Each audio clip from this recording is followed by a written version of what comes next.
The desert stretched without mercy beneath an August sun that bleached the world to bone and dust. Cole Brennan sat tall in his saddle despite the weight pressing against his chest, not the badge pinned to his vest, but the knowledge that 3 weeks remained before that badge became a relic for some forgotten wall. 27 years he had carried it, 27 years of chasing men through arroyos and across mesas, of standing between the law and those who believed themselves above it. The badge had given him purpose when purpose seemed a luxury reserved for men whose families still drew breath. His horse, a buckskin gelding named Judge for reasons Cole no longer remembered, picked its way along the trail toward Cottonwood Crossing. The settlement rose from the valley floor like a fever dream, a collection of wooden structures clinging to existence in a land that promised nothing but hardship to those foolish enough to call it home. Smoke curled from chimneys despite the heat. Somewhere a dog barked, the sound carrying across the stillness like a warning nobody heeded. Cole had been here before, 5 years past, when the trains still ran regular and the territorial government maintained the illusion that law meant something beyond the reach of a Colt revolver. The town looked smaller now, diminished somehow, as if the desert had decided to reclaim what never truly belonged to the men who built it. The telegram in his saddlebag had been brief. Marshal required. Execution scheduled dawn tomorrow. Prisoner female. Come prepared. Sheriff Marcus Thorne's signature scrawled beneath those sparse words like an afterthought.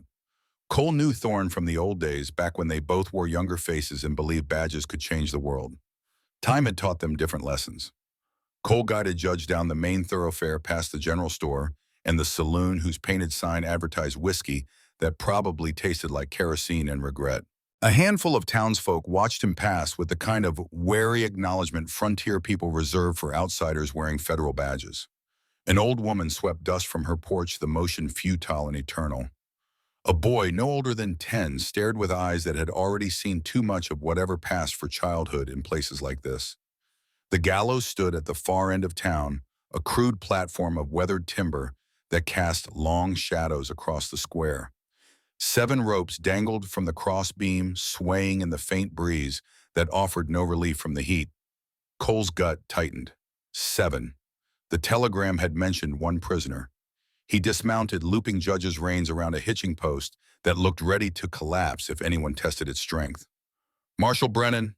Sheriff Thorne emerged from the jailhouse, moving with the careful gait of a man whose knees had given up on youth, but whose pride refused to acknowledge defeat. He looked older than Cole remembered, 58 if memory served, but carrying those years like stones in his pockets. Gray streaked his hair and beard, lines carved deep around his eyes and mouth, the kind earned from squinting into too many sunrises and swallowing too many lies. He extended his hand. Cole shook it, noting the firmness that bordered on aggressive, the calluses that spoke of a man who still worked with his hands when necessity demanded. Thorne, your telegram said 1 prisoner. Circumstances changed. Thorne's smile didn't reach his eyes. Come on, I'll show you. They walked toward the gallows, their boots crunching against packed earth that refused to grow anything useful. As they drew closer, Cole saw movement beneath the platform, figures pressed into the shade guarded by 2 deputies whose faces suggested they would rather be anywhere else. 7 women sat bound and shackled, their wrists secured behind them. Ankles hobbled with iron that had rubbed their skin raw. Dust caked their hair and clothing. Blood crusted on split lips and bruised faces. One had her arm bound in a makeshift sling, the shoulder swollen purple and black. Another rocked slowly, her eyes fixed on some distant point beyond the horizon. The youngest might have been 16, the oldest perhaps 40. Patchy Cole realized. All of them. His hand drifted toward the Colt at his hip, not in threat, but in the unconscious gesture of a man preparing for violence he hoped wouldn't come. What am I looking at, Thorne? Prisoners.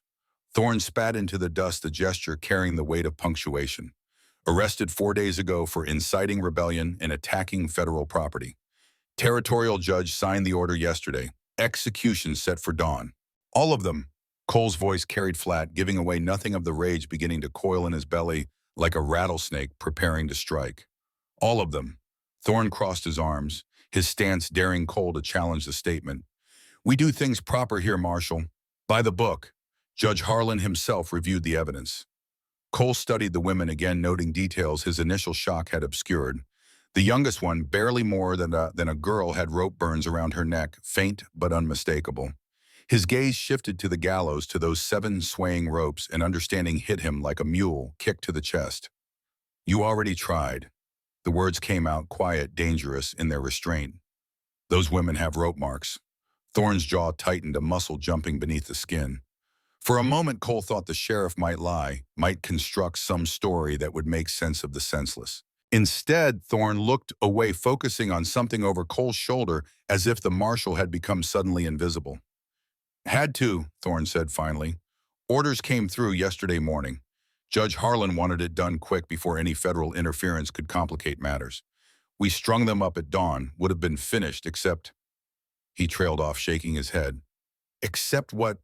Except the damn rope broke on 3 of them. 2 others the knot slipped.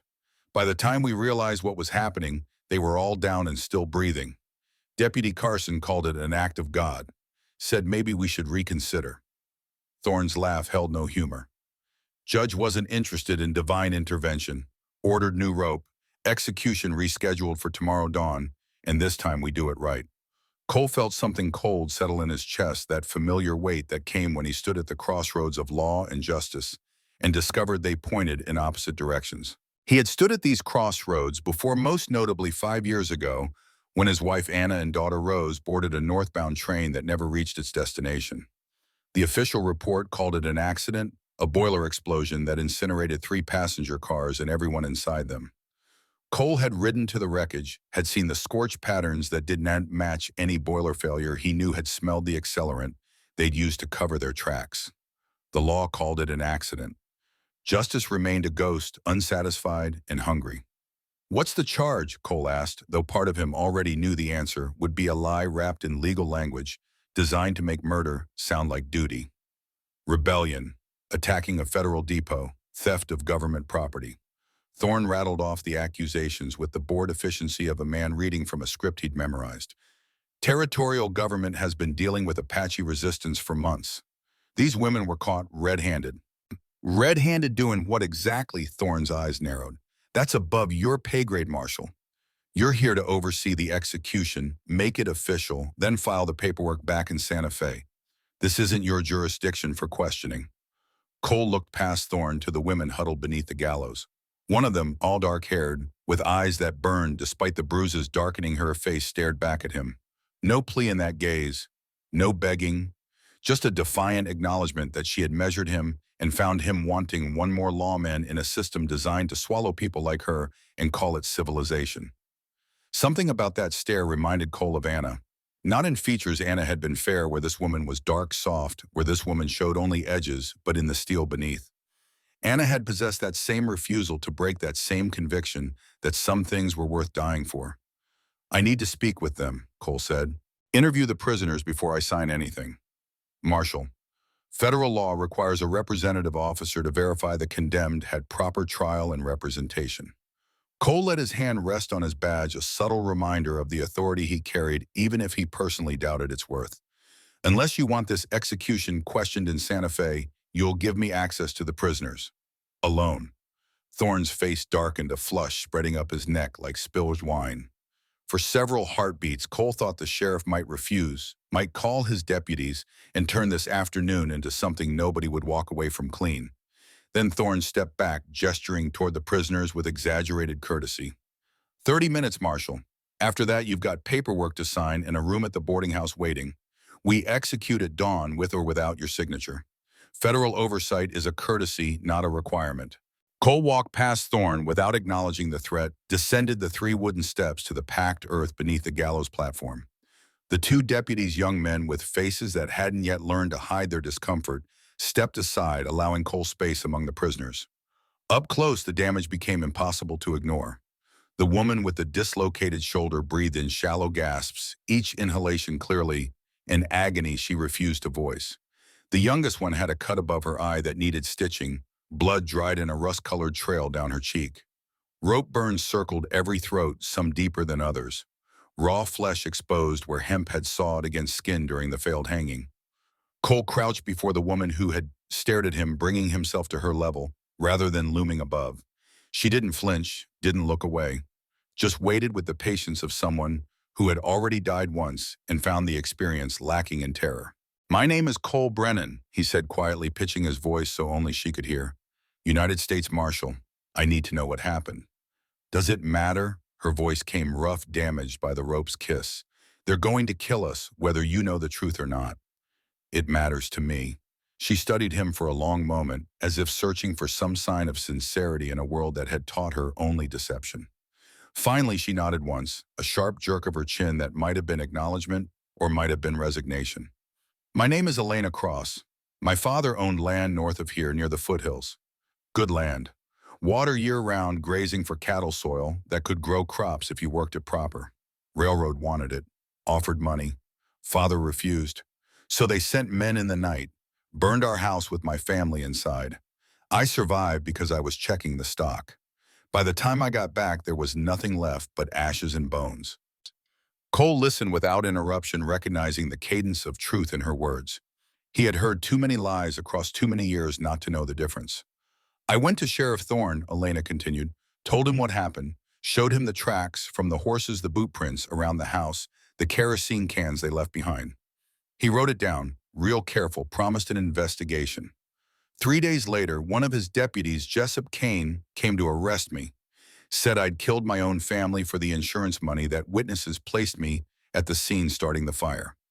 She paused, her jaw working as if physically chewing on the memory's bitterness.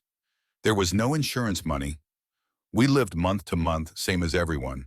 But they were gone, so they invented a crime and called it justice." "Deputy Kane," Cole repeated. "Where is he?" "Dead. I killed him." Elena said it without pride or shame, just statement of fact. "He came to my cell 2 nights ago, drunk. Said the sheriff had given him permission, that I wouldn't live long enough to tell anyone. So I fought. Got his knife. He wasn't expecting that. Wasn't expecting me to know where to cut." She met Cole's eyes, daring him to judge. "I'd do it again." Cole glanced up at the gallows, at the 7 ropes swaying in the breeze that carried the scent of creosote and distant rain. The others, Apache women from the reservations. Some I knew, most I didn't. They rounded us up after Kane died, said we were all part of some rebellion, that we'd been planning attacks on settlers. It's a lie, but lies signed by judges carry the same weight as truth in places like this. Elena's voice dropped lower, forcing Cole to lean closer. "Tomorrow morning they'll hang us proper. Make sure the ropes are strong, the knots tight, and this time nobody survives their mercy." Cole stood his knees, protesting the movement, the old war wound in his left leg sending its familiar spike of pain up his thigh. He looked toward the jailhouse where Thorne stood talking with his deputies, their postures suggesting men planning something that required secrecy. 27 years Cole had carried a badge. 27 years of believing that law and justice walked the same path, that one's duty was to uphold both without question. But Anna and Rose had taught him different. Their deaths had revealed the lie at the system's heart, that powerful men could commit murder and call it accident, could steal and call it commerce, could execute the innocent and call it law. The sun had dropped lower, painting the sky in shades of amber and blood. Soon dark would fall and tomorrow would come fast, bringing with it 7 new graves dug at the edge of town, where they buried criminals and Indians without bothering to distinguish between the categories. Cole made his decision. He walked back across the square toward Sheriff Thorne, who watched his approach with the wariness of a man who suspected bad news but couldn't yet determine its shape.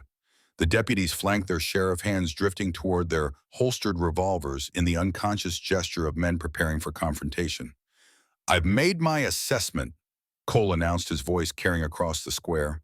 By now, a crowd had gathered, shopkeepers and drunks, women in faded dresses, and children who should have been home before dark. News spread fast in small towns, especially news that promised violence or spectacle, and the arrival of a federal marshal qualified as both. And Thorne crossed his arms, his stance broadcasting defiance before Cole had spoken his conclusion. Cross killed Deputy Kane in self-defense. The evidence supports her claim of rape attempt. Under federal law, that negates the murder charge. Cole paused, letting his words settle, seeing Thorne's face darken with each syllable.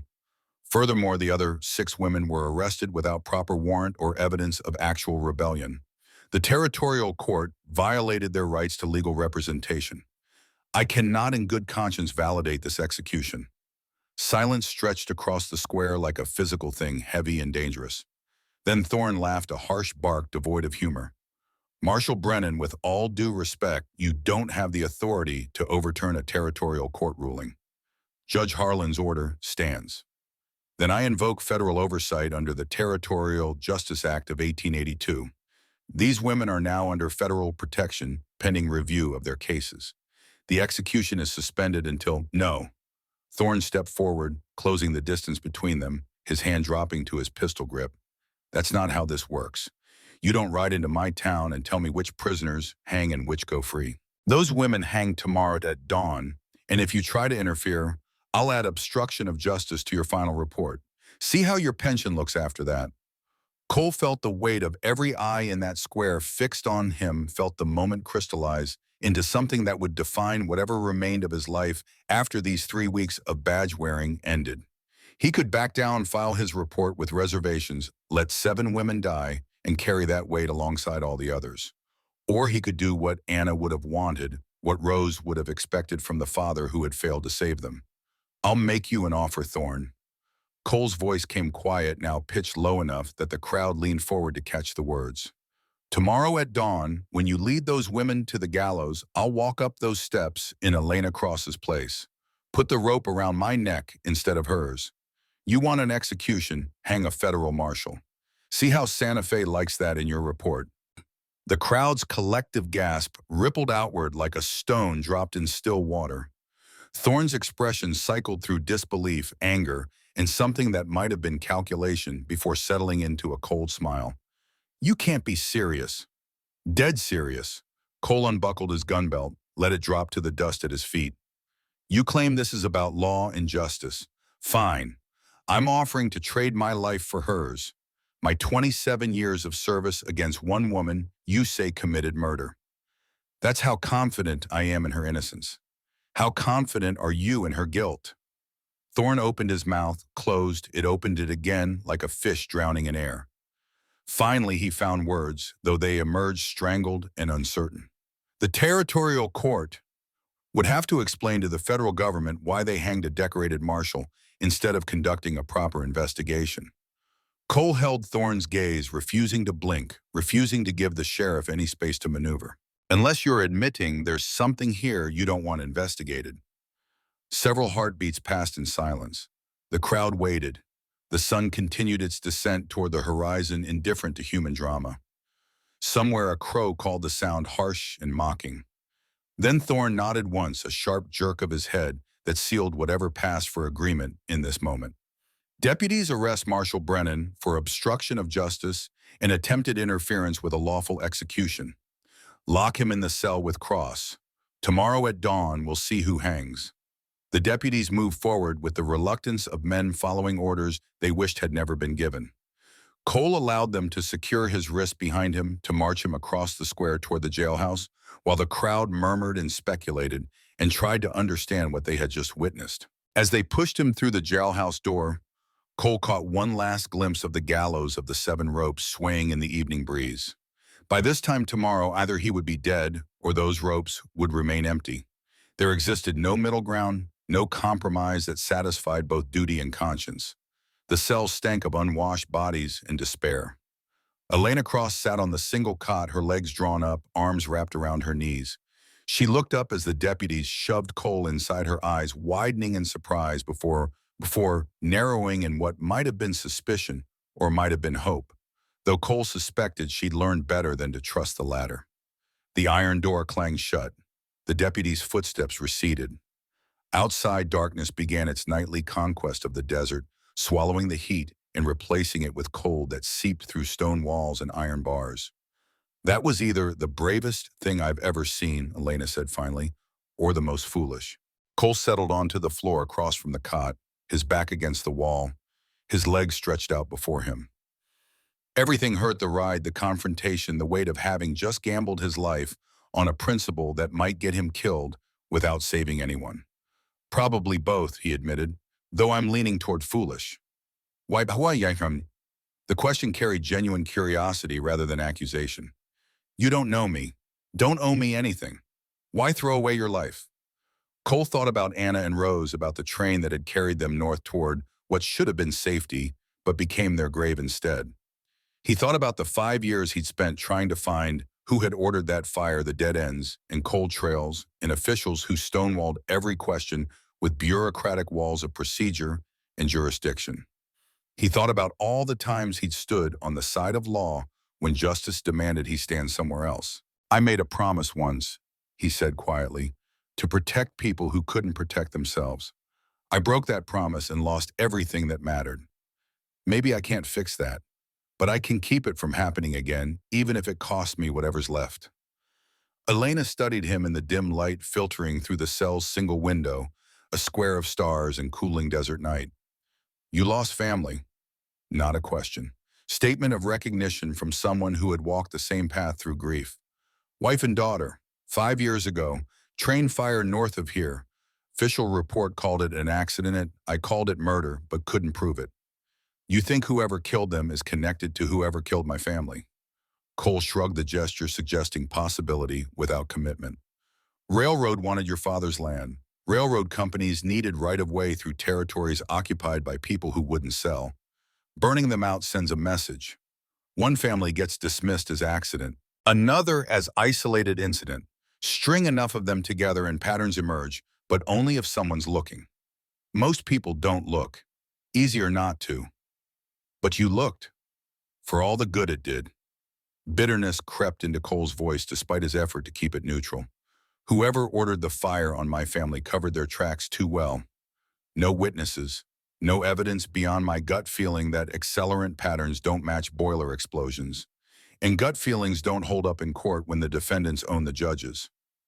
Silence settled between them, not uncomfortable, but heavy with shared recognition of systemic failure. Outside, someone laughed, a deputy or townsperson going about life while condemned prisoners waited for dawn. The mundane and the tragic occupied the same space, indifferent to each other's existence. What happens tomorrow, Elena asked, when they come with the ropes? Honestly. Cole met her gaze. I don't know. Either Thorne calls my bluff and tries to hang me anyway, which would create federal problems he might not want, or he reconsiders the whole execution, which seems unlikely. Or, he paused, reluctant to voice the third option, or someone comes to silence us both before questions get asked. Elena finished the thought he'd left unspoken. Make it look like we tried to escape, got shot in the attempt. That would be cleaner for everyone involved. Except us. Well, yes, there's that minor complication. Elena laughed, the sound startling in its genuineness. Not humor exactly, but recognition of absurdity, and acknowledgement that sometimes laughter was the only sane response to insane circumstances. You know what the stupid thing is, she said after the laughter faded. I actually believed in the system once. Believed that if you followed the rules, worked hard, paid your debts, and minded your business, the law would protect you. Funny how getting hanged once changes your perspective on institutional trust. I wore this badge for 27 years, Cole replied. Thought it meant something and thought I was making a difference, protecting people, upholding civilization in places where civilization was more theory than practice. Then my family burned and the law shrugged and called it unavoidable tragedy. You want to know the real joke? I kept wearing the badge.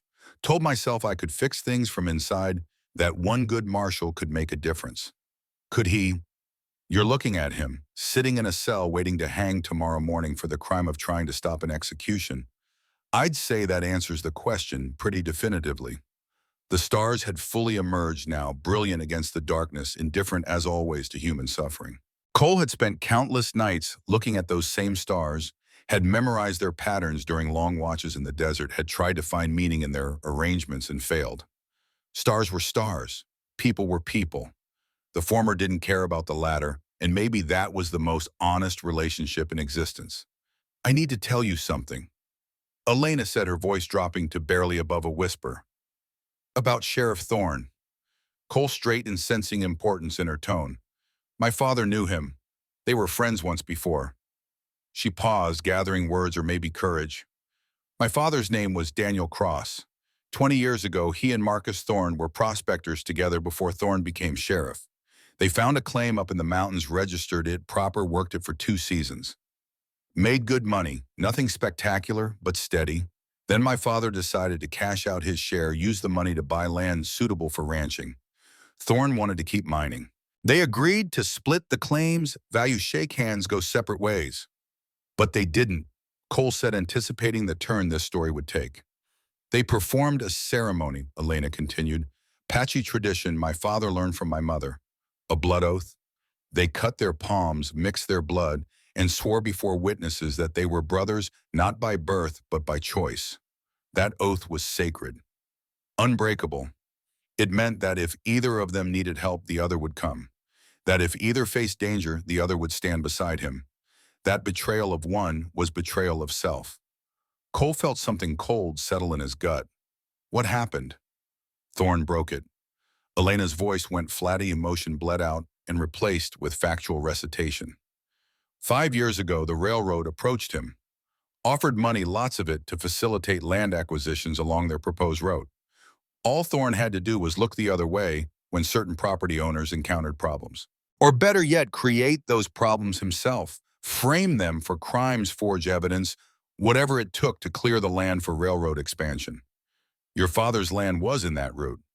Prime location, water access flat enough for track, laying close enough to existing settlements to justify the expense. Railroad wanted it bad. Thorne came to my father first, tried to convince Hayes to sell, offered more than fair price. But the land meant something to my father beyond money. It was his legacy, his children's inheritance, the place he planned to mow and be buried beside my mother, who had passed 2 years earlier. He refused. Elena's hands had clenched into fists, without her seeming to notice knuckles white against brown skin. 2 weeks later, our house burned. Father, my 2 younger brothers, my sister, all dead. I survived because I'd ridden to town for supplies. When I got back, the sheriff was already there, examining the scene, taking notes, looking every bit the concerned lawman investigating tragedy. He put his arm around my shoulders, told me how sorry he was, promised he'd find whoever did this.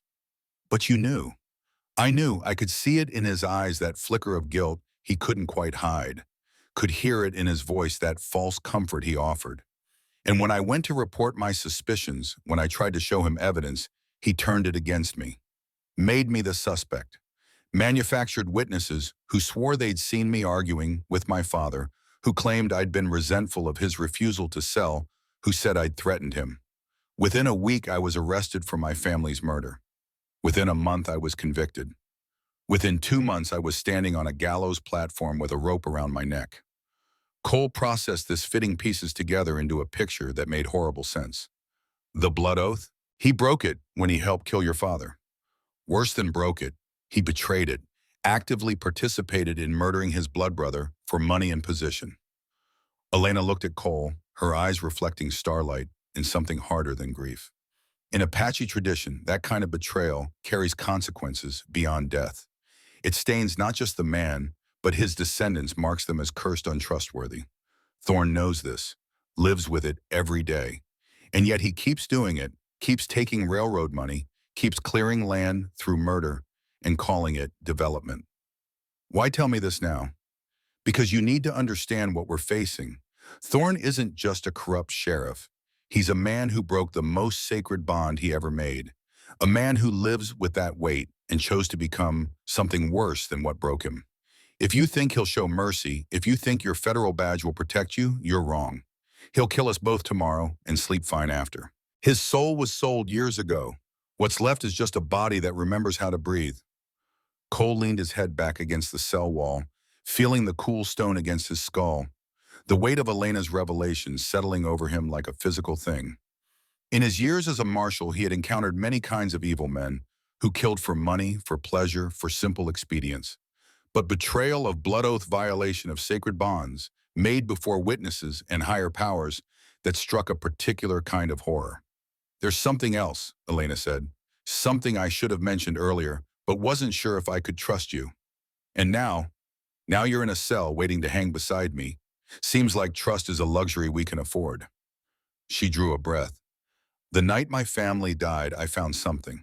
Piece of evidence I hid before Thorne arrived, something I didn't tell him about during his investigation.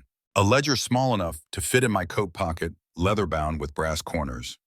My father kept it under the floorboards, recorded every transaction, every negotiation, every offer made for the land. Dated entries, named names, amounts specific down to the dollar. Cole sat forward. You still have it. Hidden. When they arrested me, they searched my person and the house, but not the surrounding property. I'd cached it in a hollow tree near the creek, wrapped in oilcloth. It's probably still there unless somebody stumbled on it by accident. That ledger could prove everything. It lists the railroad representatives who approached my father, shows the escalating pressure, the threats disguised as offers. Has entries about meetings with Thorne, about their blood brotherhood, about Thorne's warnings that refusing to sell would have consequences. Elena's voice carried an edge, now hope mixed with desperation. It also has information about other families, at least a dozen names scattered across the territory. My father kept records of everyone he knew who'd been pressured to sell. Some did, some refused. The ones who refused all suffered similar fates, fires, accidents, disappearances. He was documenting a pattern. Pattern evidence. Cole felt his pulse quicken despite their circumstances. That could open federal investigation, force them to look deeper than individual incidents. If we live long enough to retrieve it, if it's still there, if any of this matters to anyone with power to act. Those were substantial ifs, each one a hurdle that grew taller in the dark. But they were also the first genuine hope Cole had felt in 5 years. Not hope for himself, he had made peace with whatever tomorrow brought, but hope that maybe Anna and Rose's deaths could finally mean something beyond his personal grief. Outside, footsteps approached. Cole and Elena both tensed, preparing for whatever came next: attack, murder, or simply guards checking on prisoners who had become inconvenient problems requiring permanent solutions. The footsteps stopped outside their cell. Keys rattled in the lock. The door swung open to reveal not deputies, but a single figure silhouetted against lantern light from the corridor. Sergeant Albert Ross stepped inside, his weathered face carrying the weight of years spent watching injustice and calling it duty. He looked at Cole, at Elena, then behind him towards the jailhouse entrance before speaking in a voice barely above a whisper. I served with you in the New Mexico campaign, Marshal Brennan, back when we were both younger and stupid enough to believe fighting for our country meant something. Ross's hands trembled slightly, whether from age or fear, Cole couldn't determine. You saved my life at Glorieta Pass when I took that bayonet to the gut. Carried me 2 miles to the surgeon while dodging Confederate artillery. Never forgot that. Ross, recognition filtered through Cole's memories, a thin private who'd had his intestines shoved back into his belly while screaming into a rag so enemy scouts wouldn't hear. You're one of Thorne's deputies now. Was. Ross produced a key from his pocket. But some debts outweigh employment. I'm going to unlock these shackles. Going to leave this door open. Going to go take a long piss behind the building, and when I come back, you'll both be gone. I'll report you escaped, probably hurt me in the process to get the keys, definitely assaulted a officer in performance of his duties. Should buy you 6, maybe 8 hours before they organize a proper posse. Ross, they'll hang you for this. Maybe. But I've been watching Thorne kill innocent people for 3 years now, telling myself it wasn't my place to interfere, that following orders protected me from moral responsibility. Tonight I realize following orders just makes me complicit. He inserted the key into Elena's shackles, the iron falling away with a soft click. Besides, I'm 62 years old, and my knees don't work proper anymore. How many years I got left that matter, better to spend them knowing I did one right thing than living however long feeling like the coward I was. He turned to Cole next, unlocking the federal marshal's restraints. There's 2 horses tied behind the livery, my own mare and my son's gelding. He won't mind me lending them, he moved to California last year anyway. Saddlebags have dried meat canteens, filled ammunition. You ride hard northeast, you can reach the mountains by dawn. After that, you're on your own. Cole stood rubbing his wrists where iron had left red marks on pale skin. Why northeast? Because southwest is reservation land, and they'll expect you to head there. Northwest is open desert without water. Southeast puts you closer to the territorial capital where they can telegraph ahead. Northeast gives you mountains, cover places to hide while they search empty plains. Ross looked between them. I don't know what you plan to do after you run. I don't know if you can prove anything against Thorne or the railroad, but I know if you hang tomorrow, truth dies with you. So run. Figure out the rest later. Elena stood as well, moving to the cell door with caution that suggested she expected this to be a trap, that any moment deputies would flood in and drag them both to immediate execution. But the corridor remained empty, save for shadows cast by the single lantern hanging from an iron hook. "Marshal Brennan," a new voice called from outside, young and uncertain. "You in there?" Ross's face went pale. "That's Deputy Carson. Kid's green but loyal to Thorne. If he comes in here and sees you loose..." He left the implications unspoken. Cole made a decision. He grabbed Ross by the shoulder, spun him around, and delivered a controlled punch to the jaw that sent the older man sprawling against the cell wall. Not enough to cause serious damage, but enough to leave a bruise that would sell the story of violent escape. "Sorry," Cole whispered, as Ross slid to the floor, conscious but dazed. "Don't apologize," Ross mumbled through split lips. "Needed to look real. Now get out of here." Cole and Elena moved into the corridor just as Deputy Carson's boots sounded on the jailhouse's front steps. No time for stealth. Cole grabbed the lantern from its hook and hurled it backward through the front door, oil spilling across the floor and igniting in a sheet of flame that spread with hungry enthusiasm. Smoke began filling the corridor immediately. "Fire!" Carson's shout carried panic and youth in equal measure. "Sheriff, fire in the jailhouse." Cole and Elena ran toward the building's rear exit, the one used for transporting prisoners to and from cells, without parading them through the front office. The door wasn't locked. Ross had seen to that, and they burst into the alley behind the jailhouse to find exactly what the sergeant had promised: 2 horses saddled ready. Elena swung onto the mare with practiced ease, while Cole took the gelding, his old cavalry training reasserting itself, despite years away from regular riding. They spurred the horses into motion just as shouting erupted from inside the jailhouse, just as the fire began casting orange light through barred windows. The town of Cottonwood Crossing fell behind them as they galloped into darkness, hoofbeats drumming against hard earth, the night air cold against faces heated by fear and exertion, and the first tentative hope that maybe possibly they might survive to see another sunset. Behind them, bells began ringing, men shouted, dogs barked. A town roused itself to deal with fire and escaped prisoners and complications that would require explanations Sheriff Marcus Thorne might find difficult to provide.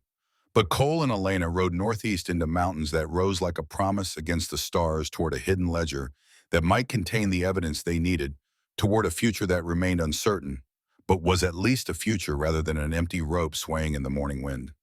The desert swallowed them whole. The night kept its secrets. And somewhere in the darkness, justice and law prepared to finally discover whether they could occupy the same space or if one had to die for the other to live. The horses ran through darkness that pressed against them like something alive and hostile. Cole kept the gelding at a steady gallop, not the sprint that would burn through the animal's strength before they reached any safety, but a pace that ate distance while conserving energy for whatever came after. Behind them, Cottonwood Crossing burned orange against the horizon. Not the whole town, just the jailhouse, but enough fire to draw every able body in the settlement to fight flames that threatened to spread to adjacent structures. Elena rode beside him, her posture suggesting someone born to horseback, despite the bruises and rope burns that had to be screaming with every jarring stride. She leaned forward over the mare's neck, her hands light on the reins, letting the animal find its own footing across terrain that shifted from hard pan to loose sand to rocky outcrops without warning. They rode for an hour before Cole risked slowing to a walk, giving the horses a chance to blow their flanks, heaving breath coming in great clouds of steam against the cooling night. His own lungs burned, his legs ached from the unaccustomed riding after too many years behind a desk filing reports instead of chasing criminals across open country. Elena pulled alongside him, close enough that he could see her face in the starlight. Sweat traced clean lines through the dust caking her skin. Blood had started seeping again from the rope burn around her throat, a dark wetness that looked black in the monochrome world of night. "How far to the ledger?" Cole asked, keeping his voice low, even though pursuit wouldn't catch them for hours yet. 10 miles, maybe 12. There's a creek that runs year-round, fed by snowmelt from the peaks. The tree is on the north bank, big cottonwood and with a split trunk. Can't miss it even in the dark white bark, stands out like a ghost. She shifted in her saddle, grimacing. "Assuming it's still there, assuming nobody cut it down or the floods didn't wash the bank away or any of the 100 other things that could have happened in 2 years. You haven't been back to check? Couldn't. They arrested me the day after I hit it, kept me in that cell ever since. No trial, no visitors, nothing but waiting for them to decide when and how to kill me. Her hands tightened on the reins. I used to dream about going back, retrieving that ledger, riding all the way to Santa Fe, and shoving it under the territorial governor's nose until he had no choice but to investigate. Funny how things work out different than you plan. Cole thought about his own plans, the ones he'd made 5 years ago when Anna and Rose died. He'd intended to find every person responsible for that fire, to drag them into court or into the desert, whichever came first. Instead, he'd filed reports that got ignored, followed leads that dead-ended against walls of bureaucratic indifference, and eventually resigned himself to carrying his badge until retirement offered escape from a system that had failed him. Now here he was, a fugitive from that same system, riding through darkness, with a woman who should have been dead if not for ropes that broke at precisely the right moment. Ross had called it an act of God. Cole didn't believe in God, not anymore, but he believed in probability defying itself when it suited larger purposes. 7 ropes breaking simultaneously suggested either divine intervention or such shoddy execution that incompetence became its own form of salvation. They rode on the mountains, growing larger ahead of them, no longer a distant promise, but an immediate presence that changed the quality of darkness. Trees appeared sparse at first, then denser pinyon and juniper, giving way to ponderosa pine as elevation increased. The air grew colder, carrying the scent of sap and decomposing needles and water running over stone. Elena guided them toward a sound Cole couldn't yet hear, following some internal compass, calibrated by years of living in this country. Then he heard it too, the creek running high from late summer storms in the peaks, its voice constant and soothing after the desert silence. They dismounted at the water's edge, letting the horses drink, while Elena scanned the opposite bank. Cole's hand drifted to the Colt they'd taken from Deputy Carson's gun belt during the confusion of fire and escape. Not that the weapon would help much if Thorne's posse arrived, but holding it provided comfort in the way security blankets comfort children, irrational but necessary. There, Elena pointed to a massive cottonwood 50 yards upstream, its white bark luminous in starlight trunk, split into a Y shape that created a hollow large enough to hide a child. That's it. They forded the creek, water rising to their knees, cold enough to steal breath and make muscles clench. On the far bank, Elena approached the tree with the caution of someone expecting disappointment, as if 2 years of hoping had taught her not to trust good fortune. She knelt at the base of the split trunk, reaching into the hollow space where wood had rotted away, leaving a cavity protected from rain, but open to any animal or curious human who might investigate. Her hand emerged holding something wrapped in oilcloth, the bundle small enough to fit in a coat pocket, innocuous in appearance, but weighted with the kind of significance that changes everything. Elena unwrapped it with shaking hands. The ledger emerged leather-bound with brass corners, exactly as she'd described its pages, yellowed, but intact. She opened it, tilting the book toward starlight, and Cole saw neat handwriting marching across pages in columns and dates and amounts that documented 2 years of pressure threats and systematic intimidation. "It's all here," Elena whispered, her voice carrying wonder mixed with something darker. Every conversation, every offer, every threat disguised as friendly advice.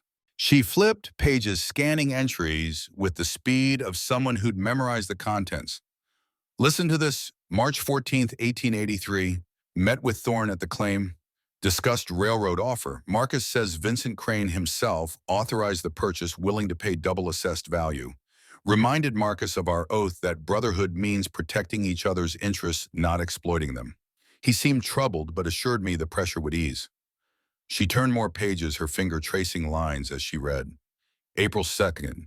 Crane's men visited today. 3 of them armed, making a show of inspecting the property without permission.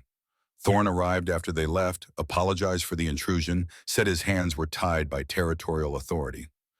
I no longer believe him. May 18th. Fire at the Hendricks place last night. Family of 4 dead. Sheriff ruled it accidental, but everyone knows Hendricks refused to sell to the railroad 3 weeks prior.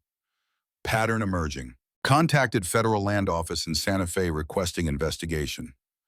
June 9th. Received threatening letter, unsigned warning that stubbornness has consequences. Same day, Thorne stopped by to inform me that my request for federal investigation was denied due to lack of evidence. Cole listened, each entry painting a picture of systematic corruption so thorough it had its own bureaucratic efficiency. But one detail caught his attention, a name that resonated with the hollow space in his chest where Anna Merle and Rose used to live. Vincent Crane, Cole said, railroad magnate. I know that name. Everyone in the territory knows it. He owns half of New Mexico and most of Arizona, at least the parts worth owning. Runs the Southwest Continental Railway like a personal fiefdom. He was also connected to the passenger line that burned, the one carrying my family. Cole felt old anger stirring that familiar coal in his gut that had never quite gone cold. I tried to interview him during my investigation. His lawyers blocked every attempt, cited business confidentiality and executive privilege. By the time I got a court order forcing cooperation, every document I needed had mysteriously vanished in a warehouse fire. Different warehouse, same convenient flames. Elena looked up from the ledger, her eyes meeting his. You think Crane ordered both fires, mine and yours? I think men like Crane don't personally order anything. They express wishes to subordinates who understand that fulfilling those wishes earns advancement, while questioning them earns unemployment or worse. Somewhere in his organization, someone interprets, I need that right-of-way cleared as permission to burn families alive.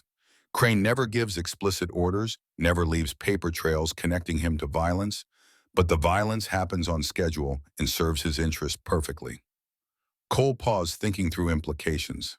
Your father's ledger mentions Crane by name. That's more direct evidence than I ever found. Direct enough to convict? Maybe, if we can get it in front of someone who cares about justice more than they care about railroad money. He gestured toward the ledger. Are there other names in there? People who might testify? Elena flipped through more pages. Hendricks family dead. Martinez family disappeared after refusing to sell, presumed fled to Mexico. Patterson Ranch burned, families survived but scattered to relatives in different territories. Chen family father arrested on false charges, died in custody. Mother and children moved back to California. She closed the book, her expression grim. Everyone my father documented either died or ran. We might be the only ones left who know the full scope. Then we need to not die. Cole took the ledger from her, rewrapping it carefully in the oilcloth before tucking it inside his shirt against his skin. And we need to find someone whose badge still means something, someone Crane can't buy or intimidate. You know anyone like that? One person, maybe. Federal prosecutor named Orville Trent, works out of Santa Fe. Old school believer in law as actual justice rather than political convenience. I met him during the investigation into my family's deaths. He wanted to help but didn't have jurisdiction. Territorial matter, he said, outside federal purview. But this? Cole patted his chest where the ledger pressed against his ribs. This shows interstate commerce, federal property, systematic fraud across territorial boundaries. That puts it in Trent's jurisdiction. If anyone will listen, it's him. Santa Fe is 200 miles from here, with every sheriff and deputy between here and there looking for us. Then we don't ride straight through. We find allies first, people who have reason to want Crane exposed. An idea was forming in Cole's mind, born from desperation, but carrying its own logic. The railroad needed right-of-way cleared. That means workers who saw things, who participated or refused to participate, who might testify if given protection and reason. You think railroad workers will turn on their employer? The smart ones won't, but there's always someone with a conscience, someone who signed up to lay track and found themselves accessories to murder. Cole whistled softly, bringing the horses closer. There's a rail yard 20 miles east of here, repair depot where they service the engines and store equipment. Place called Redemption Crossing, ironic name considering what happens there. If we're going to find witnesses willing to talk, that's where we start. They mounted up again, Cole's body protesting the movement, every muscle reminding him that 61-year-old marshals weren't built for extended horseback flight from the law. Elena looked equally exhausted, her movements mechanical, running on will rather than strength. The ride to Redemption Crossing took 4 hours, the sky beginning to lighten toward gray by the time they spotted the rail yard's lanterns burning like earthbound stars against the pre-dawn darkness. Cole called a halt on a ridge overlooking the facility, dismounting to study the layout before committing to approach. Below them, the rail yard spread across several acres, switching tracks, maintenance sheds, water towers, coal bunkers, and a collection of buildings that house workers and administration. Even at this early hour, activity stirred. Men moved between structures, carrying tools and lunch pails, preparing for shifts that started when normal people were still sleeping. "We can't just ride in," Elena said, crouching beside Cole. "Every worker down there will have seen our descriptions by now. Telegraph travels faster than horses." "We don't ride in. We find someone who comes out." Cole scanned the yard until he spotted what he needed: the privies positioned at the yard's edge for obvious reasons of smell and sanitation. Men are creatures of habit.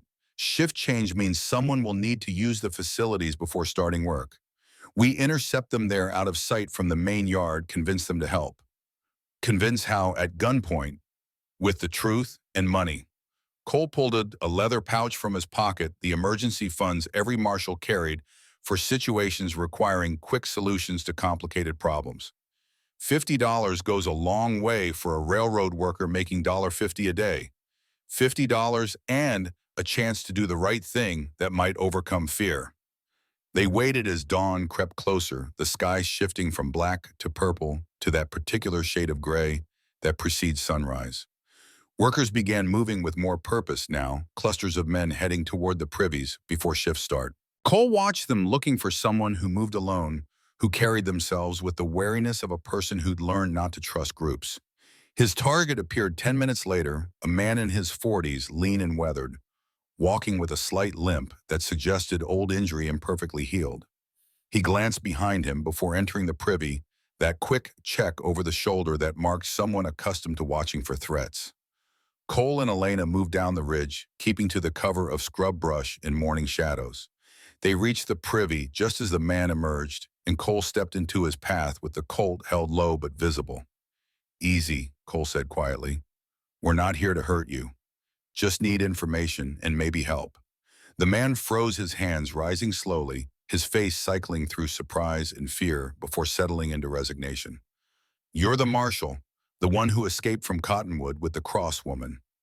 "Guilty as charged. What's your name?" "Tobias Reeves. Folks call me Two-Shot on account of I only got 2 fingers left on this hand." He raised his right hand, showing where the middle 3 digits had been severed at the second knuckle, leaving only thumb and pinky. "Coupling accident. Railroad gave me $75 compensation and a job shoveling coal since I couldn't work the heavy machinery no more." Cole studied Tobias, seeing past the casual introduction to the bitterness beneath. $75 for 3 fingers and a lifetime of disability seemed the kind of mathematics that bred resentment. "You know Vincent Crane?" Cole asked. "I know of him. Never met the man. He don't visit rail yards where actual work happens." "But you've seen things. Shipments that didn't match manifests. Orders that came from above and weren't questioned. Workers who asked too many questions and stopped showing up for shifts." Tobias's eyes narrowed. "What are you after, Marshal?" Cole made his gamble. "I'm after proof that Crane ordered murders to clear right-of-way for his railroad. Proof that Sheriff Thorne and others in his pocket executed those orders. I've got documents. I need witnesses. And I need someone who can get us to Santa Fe without being caught." "That's asking a lot from a man you just met at gunpoint." $50. Cole produced the pouch. "Plus a chance to hurt the company that took your fingers and called it fair compensation." Tobias looked at the money, looked at Cole, looked at Elena, who'd remained silent but present. Whatever calculation he performed behind those eyes arrived at a conclusion that surprised Cole by its speed. "Keep your money, Marshal. I'll help you because I've been waiting 2 years for someone to finally do something about the bodies we've been burying along this line." He gestured toward the yard. "There's a supply train leaving in 2 hours heading east toward the territorial capital. Officially, it's carrying construction materials. Unofficially, it's got a car full of railroad documents they're relocating before federal auditors can subpoena them. You want to reach Santa Fe without being caught. Hide in that car. You'll arrive at the capital before anyone thinks to check a random freight shipment." "Why are you telling us this?" "Because I got a daughter, 15 years old. Pretty girl, smart girl who deserves better than to grow up in a territory where companies can kill with impunity and call it progress." Tobias's voice carried the weight of a man who'd made peace with consequences. They'll probably fire me, for this might even arrest me, but at least I'll be able to look my daughter in the eye and tell her I finally stood for something. Elena spoke for the first time, her voice rough from disuse and rope damage. What happened to the workers who asked questions? Tobias met her gaze. Some got transferred to distant yards. Some got fired for incompetence that didn't exist until they questioned orders. 3 of them died in accidents that weren't accidents. A tool shed collapsed on, one another fell into a coal tender. Third got caught between cars during coupling. He paused. I kept quiet because I got a family to feed and no prospects if the railroad lets me go. But I've been documenting everything I see, writing it down in a journal I keep hidden. Been waiting for someone who might actually do something with the information. You'd be willing to testify, Cole asked. If it means stopping this, if it means protecting my daughter and every other family in this territory, yeah. I'll testify, I'll take the stand and tell every truth I know, and if Crane's lawyers tear me apart afterward, at least I'll have tried. Cole felt something shift in his chest, that first genuine hope that maybe this wouldn't end with both him and Elena dead in a ditch somewhere, that maybe the system could still function if you found the right pressure points and applied enough force. The document car, Cole said. Where exactly is it positioned in the train? Third from the engine. Looks like any other freight are from outside brown. Paint, no markings. But inside, it's fitted with filing cabinets and lockboxes. They're moving archives from the local office to Santa Fe headquarters, probably nervous about that federal audit I mentioned. Train pulls out at 6 o'clock sharp, travels through the day, arrives in Santa Fe by nightfall. Guards. 2 deputies riding into the caboose. They won't check the middle cars unless they hear something suspicious. Tobias glanced toward the yard where activity was increasing as shift change approached. I can get you in, but after that, you're on your own.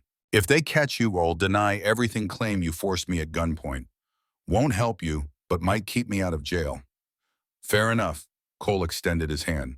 Thank you, Tobias. They shook the gesture, sealing an alliance born from desperation and mutual enemy. Tobias led them through the rail yard's periphery, avoiding main pathways where workers congregated, sticking to shadows and blind spots created by stacked equipment and supply sheds.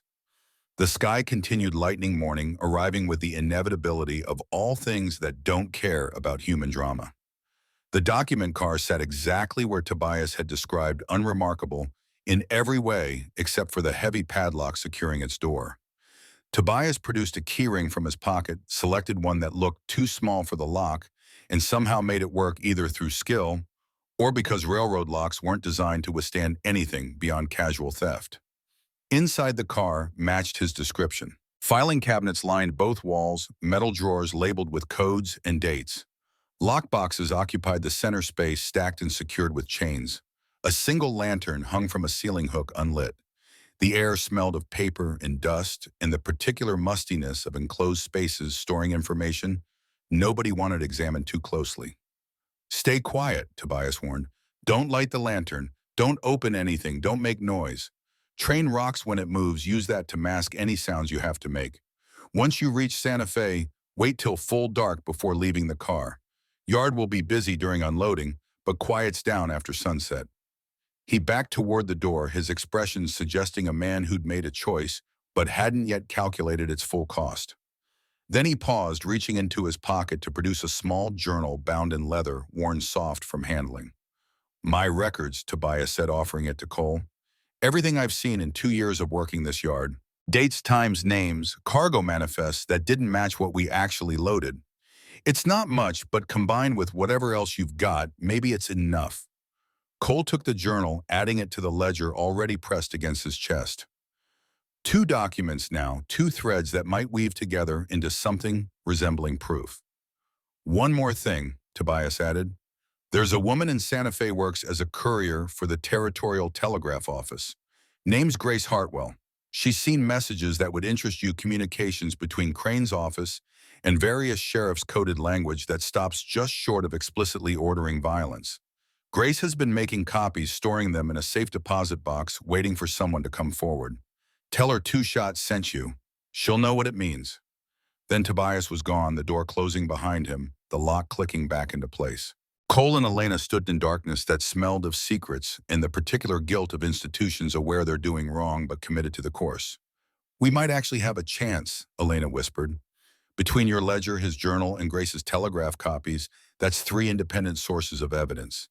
Even Crane's lawyers would have trouble explaining away that much documentation. If we live long enough to present it." Cole felt the train car's floor beneath him solid and real, and wondered how quickly solid things could become traps. "We're betting everything on reaching Santa Fe, finding Trent, and convincing him to act before Crane's people that he silence us permanently. You have a better plan?" "No, this is what hope looks like when you've run out of alternatives." They found positions in the car's far corner, behind a stack of lockboxes that provided concealment and something to brace against when the train moved. Cole's body ached in places he'd forgotten existed, exhaustion pressing down with physical weight. Elena looked worse, her face pale despite the dark skin, her breathing shallow, the rope burn around her throat seeping blood through the makeshift bandage she'd fashioned from torn shirt fabric. "You should rest," Cole said. "We've got 2 hours until departure, then all day locked in here. Sleep while you can." "Can't. Too wired. Keep thinking about what happens if this doesn't work, if we get caught, if Trent won't listen." She leaned her head back against the lockbox, closing her eyes despite claiming she couldn't sleep. "Tell me something about your family, your wife and daughter.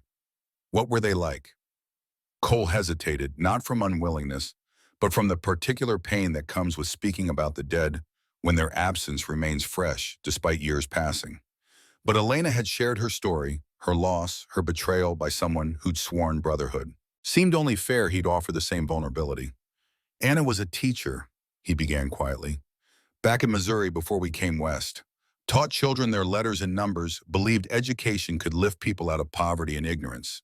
She had this way of explaining things that made even complicated concepts seem simple. Rose, our daughter, inherited that gift.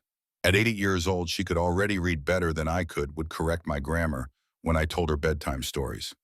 He smiled at the memory, the expression carrying equal parts warmth and devastation.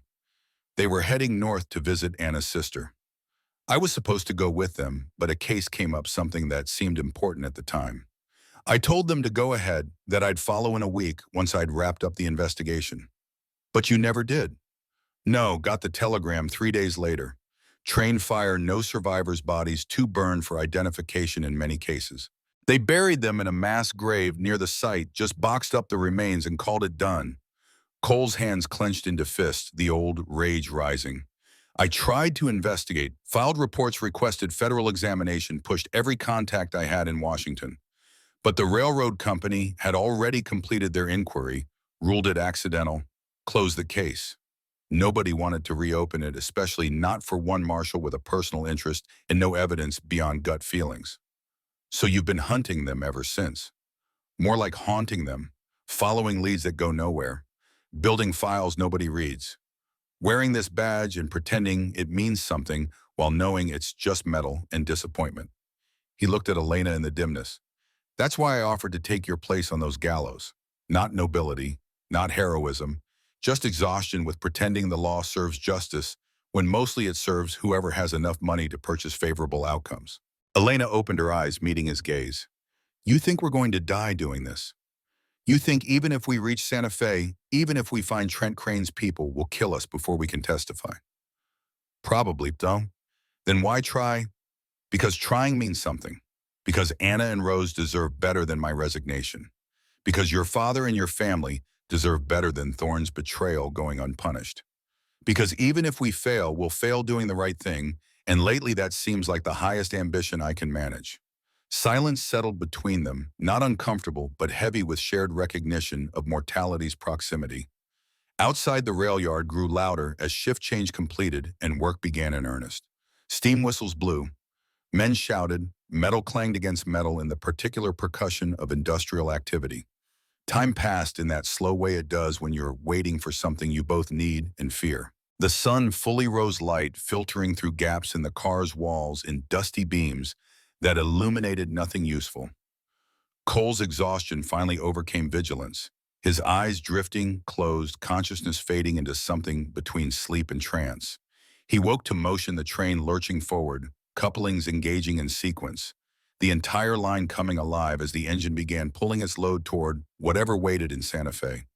Elena had fallen asleep as well, her head resting against his shoulder, her breathing steady despite the pain she had to be enduring. Cole didn't wake her, just sat in darkness that rocked gently, his arms wrapped around evidence that might change everything, his thoughts drifting between past and future, while the present rolled forward on iron wheels toward a destination he could only hope he'd live long enough to reach. The train gathered speed, leaving Redemption Crossing behind, carrying them toward either salvation or execution. And in that moment, Cole found he couldn't distinguish between the two, couldn't determine which outcome justice demanded, couldn't do anything but hold still and wait for the world to decide whether they'd earned a chance at redemption or simply postpone the inevitable. Outside, the desert fled past in blur of sand and stone, an endless station. Inside, two fugitives rode through darkness toward a light they couldn't see but had to believe existed because belief was all that remained when every other option had burned to ash. The train carved through desert that stretched in every direction like a promise broken and abandoned. Cole woke to rhythmic, clacking steel wheels against iron rails, that particular music of industrial progress indifferent to human cost. His neck ached from sleeping upright. His shoulder, where Elena had rested her head, felt numb, circulation cut by her weight. He shifted carefully, not wanting to wake her, but her eyes opened anyway. That instant alertness of someone who'd learned sleep was a luxury that could kill you if you committed to it fully. "How long?" she asked, her voice carrying the rasp of thirst and damaged throat. Cole checked the light filtering through wall gaps, judging by angle and intensity. 3 hours, maybe 4. Still morning. We've got 6 more hours minimum before Santa Fe. Elena sat up, grimacing as movement reminded her of injuries she'd briefly forgotten. The rope burn around her neck had darkened overnight, a collar of purple and black that stood out against her skin like accusation. She touched it, gingerly winced, then forced her hand away, as if refusing to acknowledge pain might make it less real.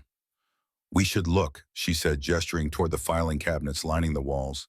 "If they're moving documents to avoid federal audit, there might be something useful in here." Cole considered the risk, noise evidence, of tampering, the possibility that cabinets were inventoried and discrepancies would be noticed. But they'd already committed to a course that would likely end in death regardless. Might as well ensure that death served purpose. "Carefully," and he said, "no breaking locks. If a drawer opens easy, we look. If it's secured, we leave it alone." They moved through the car-testing drawers with the methodical patience of people who understood that haste creates mistakes and mistakes create corpses. Most cabinets were locked and their contents were protected by mechanisms neither of them had tools to bypass. But the fourth cabinet, they tried, a tall unit labeled Personnel Records, 1881 to 1883, opened with a soft click that suggested either oversight or the particular indifference of clerks moving thousands of files under time pressure. Inside, manila folders hung in neat rows organized alphabetically and by date. Cole pulled one at random, opened it to reveal an employment record for a man named Callahan Joseph. Hired 1881 as general foreman, promoted 1882 to regional operations supervisor. Salary progression documented in columns that showed steady increases correlating with what the file delicately termed special project completions. "Special projects," Elena read over his shoulder.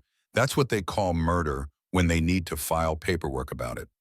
Cole flipped it on finding performance reviews that praised Callahan's efficiency in resolving property disputes and creative problem-solving regarding right-of-way obstacles. Between lines, he could read the actual meaning. This was a man who burned families and called it business necessity. "Look at this," Elena said, pulling another file. "Martinez Diego terminated 1882 for excessive questioning of orders." That's the Martinez family my father mentioned in his ledger, the ones who disappeared.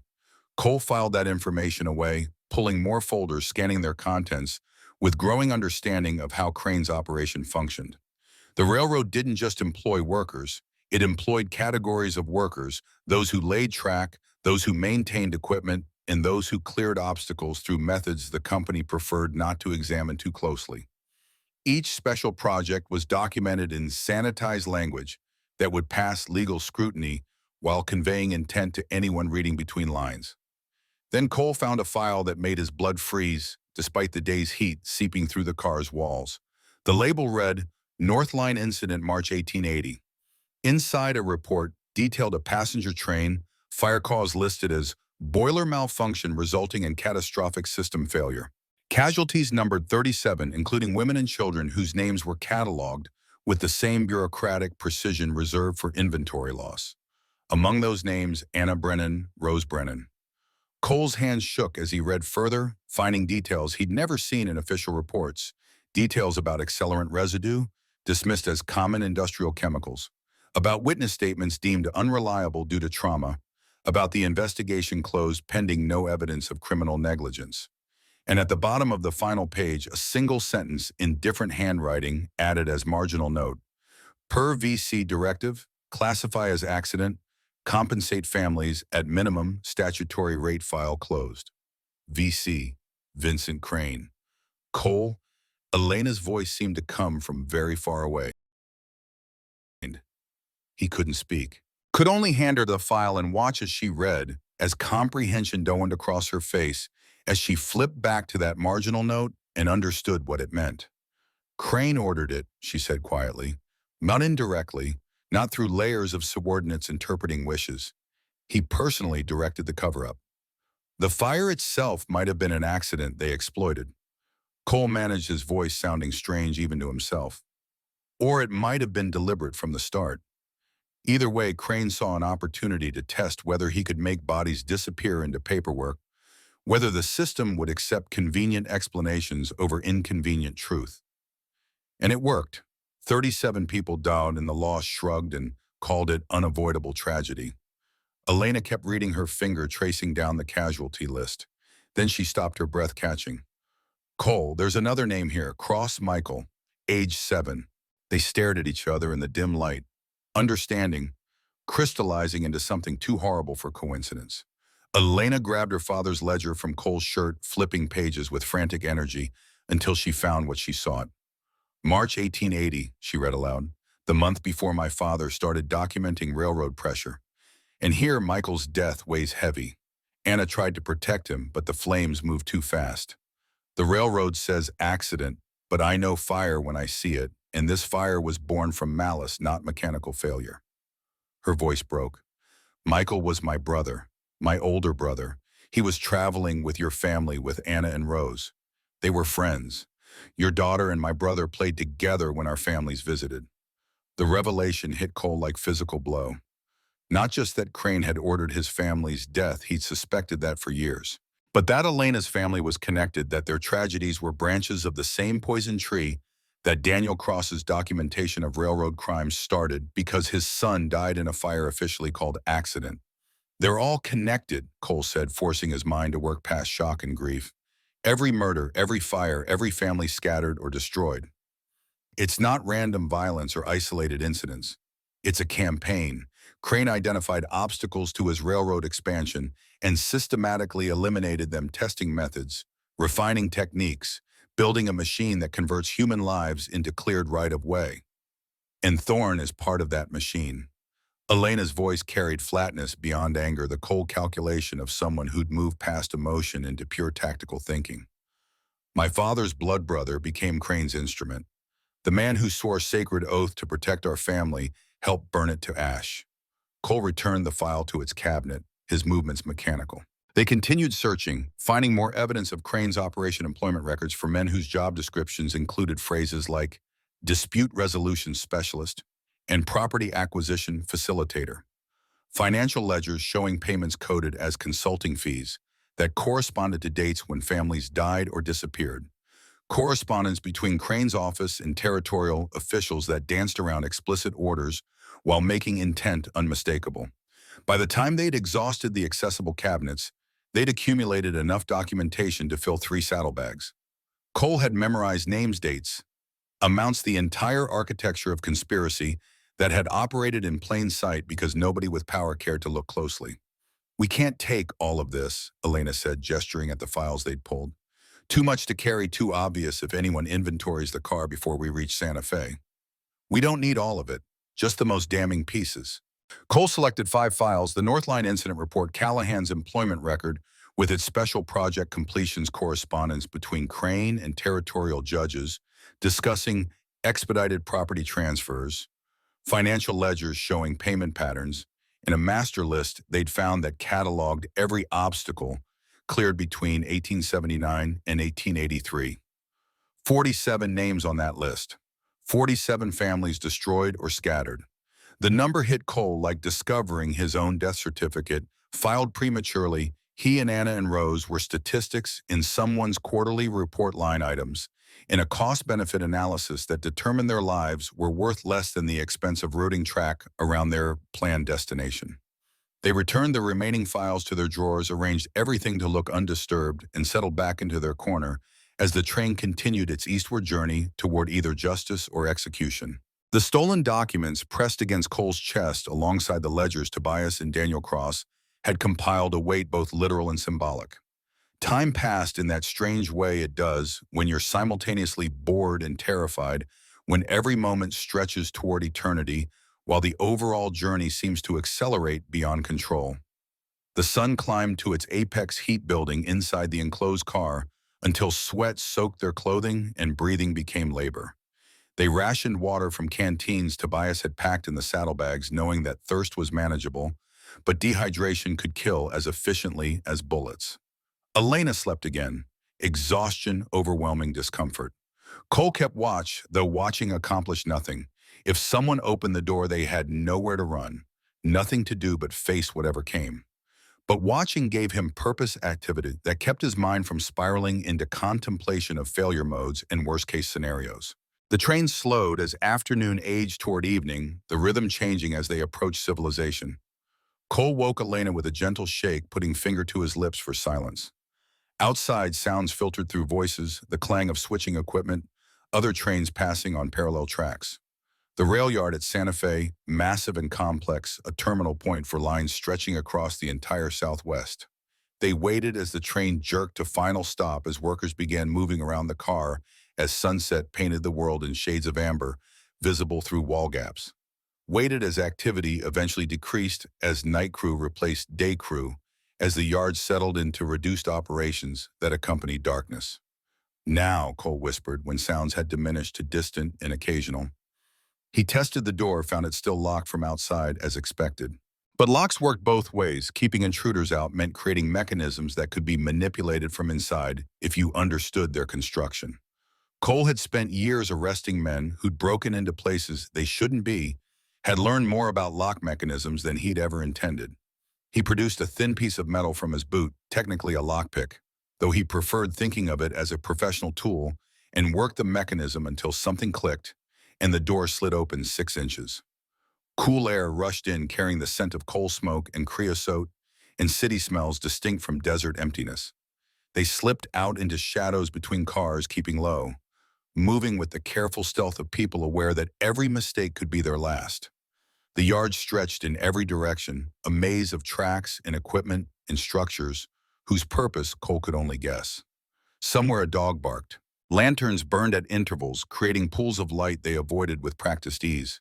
They worked their way toward the yard's perimeter, toward the fence line where city proper began, toward escape that seemed simultaneously close and impossibly distant. A voice called out in the darkness, "Hey, you there!" And they ran, abandoning stealth for speed, their boots hammering against gravel and tasted and packed earth. Behind them, more voices joined the first men, responding to alarm, the particular urgency of guards discovering intruders.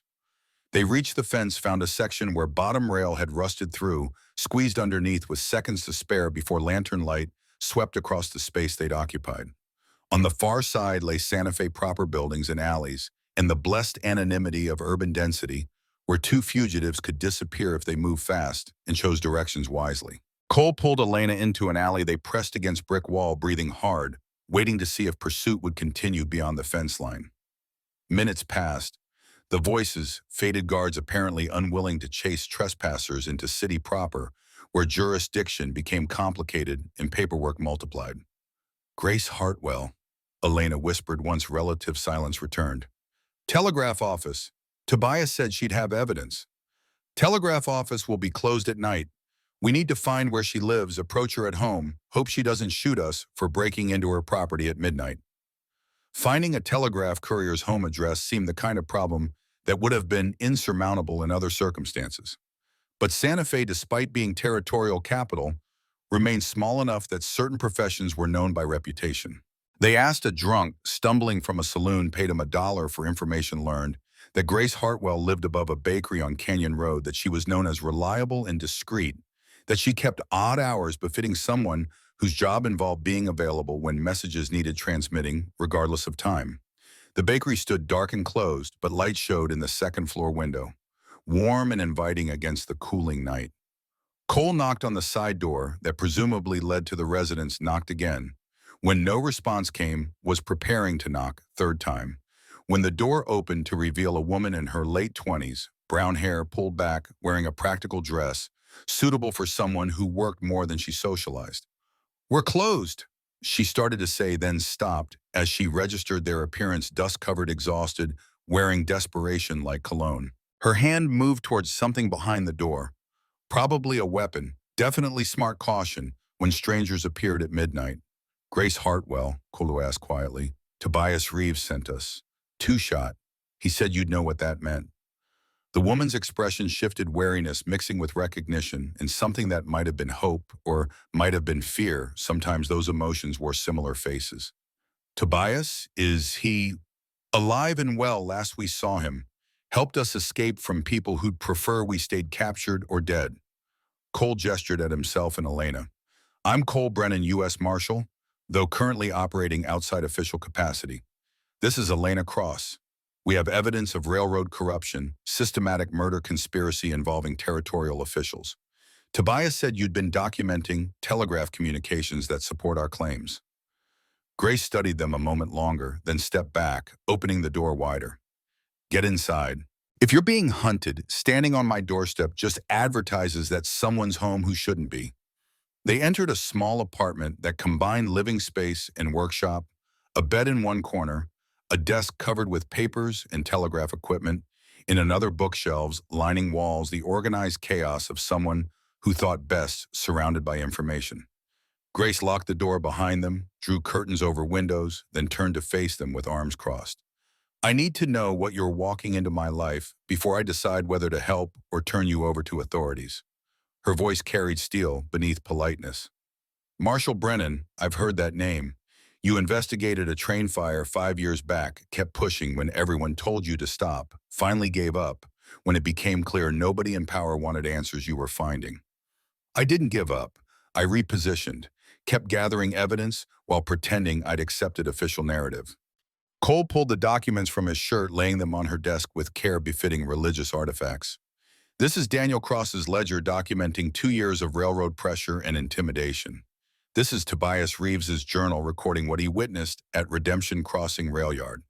These are personnel files and incident reports stolen from a railroad document car proving systematic cover-up of murders classified as accidents." Grace picked up the North Line incident report, her eyes widening as she read. "I remember this fire. I was working telegraph office when news came through. Watched the messages go back and forth between railroad executives and territorial government, how quickly they agreed on official story, how efficiently they silenced questions." She looked up at Cole. "Your family was on that train." "My wife and daughter, along with Elena's brother. Among 37 casualties that Vincent Crane decided were acceptable cost of testing whether he could make murders look like accidents. And you want me to add telegraph records to your evidence? Want me to pull every communication I've copied over 2 years of working this office, messages I probably shouldn't have preserved but couldn't bring myself to destroy because I knew someday someone would need proof of what I was seeing?" "Yes," Cole said simply. "We're taking this to Federal Prosecutor Orville Trent. We're forcing an investigation whether territorial government wants one or not. But we need overwhelming documentation, multiple independent sources that corroborate each other, evidence so comprehensive that even Crane's lawyers can't dismiss it as coincidence or misunderstanding." Grace walked to her bookshelf, ran her finger along spines until she found what she sought. Not a book, but a leather portfolio disguised to look like one. She pulled it down, opened it to reveal pages and pages of telegraph transcripts. handwritten copies of messages she transmitted or received organized by date and sender. I started keeping these 6 months after I took this job, she said. Started noticing patterns in the communications coded language that stopped just short of explicit orders, timing that correlated with incidents reported in newspapers, money transfers that preceded property acquisitions. I didn't know what to do with them, didn't know who to trust. Telegraph operators are supposed to maintain confidentiality, not copy messages and store them for future use. I could lose my job, probably face charges for violating communications privacy.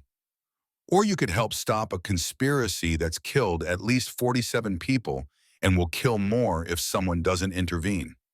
Elena spoke for the first time, her voice carrying quiet intensity. I'm one of those 47. So is Cole's family.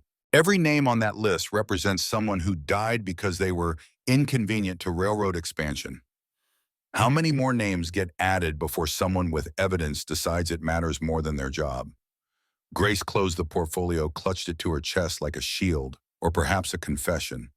If I do this, if I give you these transcripts and testify about what I've seen, Crane will destroy me. He owns enough territorial officials that my testimony will be discredited. My character attacked my employment history, examined for any mistake he can exploit. I'll be painted as disgruntled employee or attention seeker or worse. Probably, Cole agreed, seeing no point in false comfort. But you'll also be the person who helped expose one of the most extensive criminal conspiracies in territorial history. You'll be someone who stood for truth when standing was dangerous. And maybe that doesn't pay rent or protect reputation, but it's something you'll carry rest of your life, knowing you did right thing when it mattered. Silence stretched between them. Grace weighing variables only she could calculate: safety versus conscience, preservation versus purpose. The comfortable lie that looking away was somehow different from participation. Cole had seen this calculation before, had watched people arrive at different conclusions based on factors he couldn't predict or control. Some chose safety, some chose action. Both were rational responses to impossible situations. Finally, Grace set the portfolio on her desk, opened it, and began pulling out specific transcripts. These are the most relevant. March 1880 message from Vincent Crane to regional supervisor. North Line obstacle requires immediate resolution. Prioritize completion over method, compensate as necessary. That's the message sent 3 days before your family's train burned. June 1881. Message to Sheriff Thorne. Cross property remains unacquired. Recommend escalation to final measures. Authorize standard settlement package. That's 2 weeks before Elena's family died. She continued pulling transcripts, each one a fragment of conspiracy made visible through corporate communication that assumed nobody would ever examine patterns or connect events separated by time and distance. Together, they painted picture of criminal enterprise operating under cover of legitimate business, using coded language and institutional authority to convert murder into paperwork. How many messages total? Cole asked. Over 300 spanning 2 years. Not all directly related to violence, but enough to establish pattern of Crane directing property acquisition through methods that stopped just short of legally ordering crimes while making intent unmistakable to subordinates. Grace looked between them. This is enough to force federal investigation. Question is whether you live long enough to deliver it. That's why we need to reach Orville Trent tonight. Now, if possible. Before Crane's people realize we're in Santa Fe, before they move to silence us or destroy evidence. Cole began gathering the documents, organizing them into a coherent package that would present the full scope of conspiracy. Where does Trent live? North side of the plaza, second house from the corner, red door with brass knocker.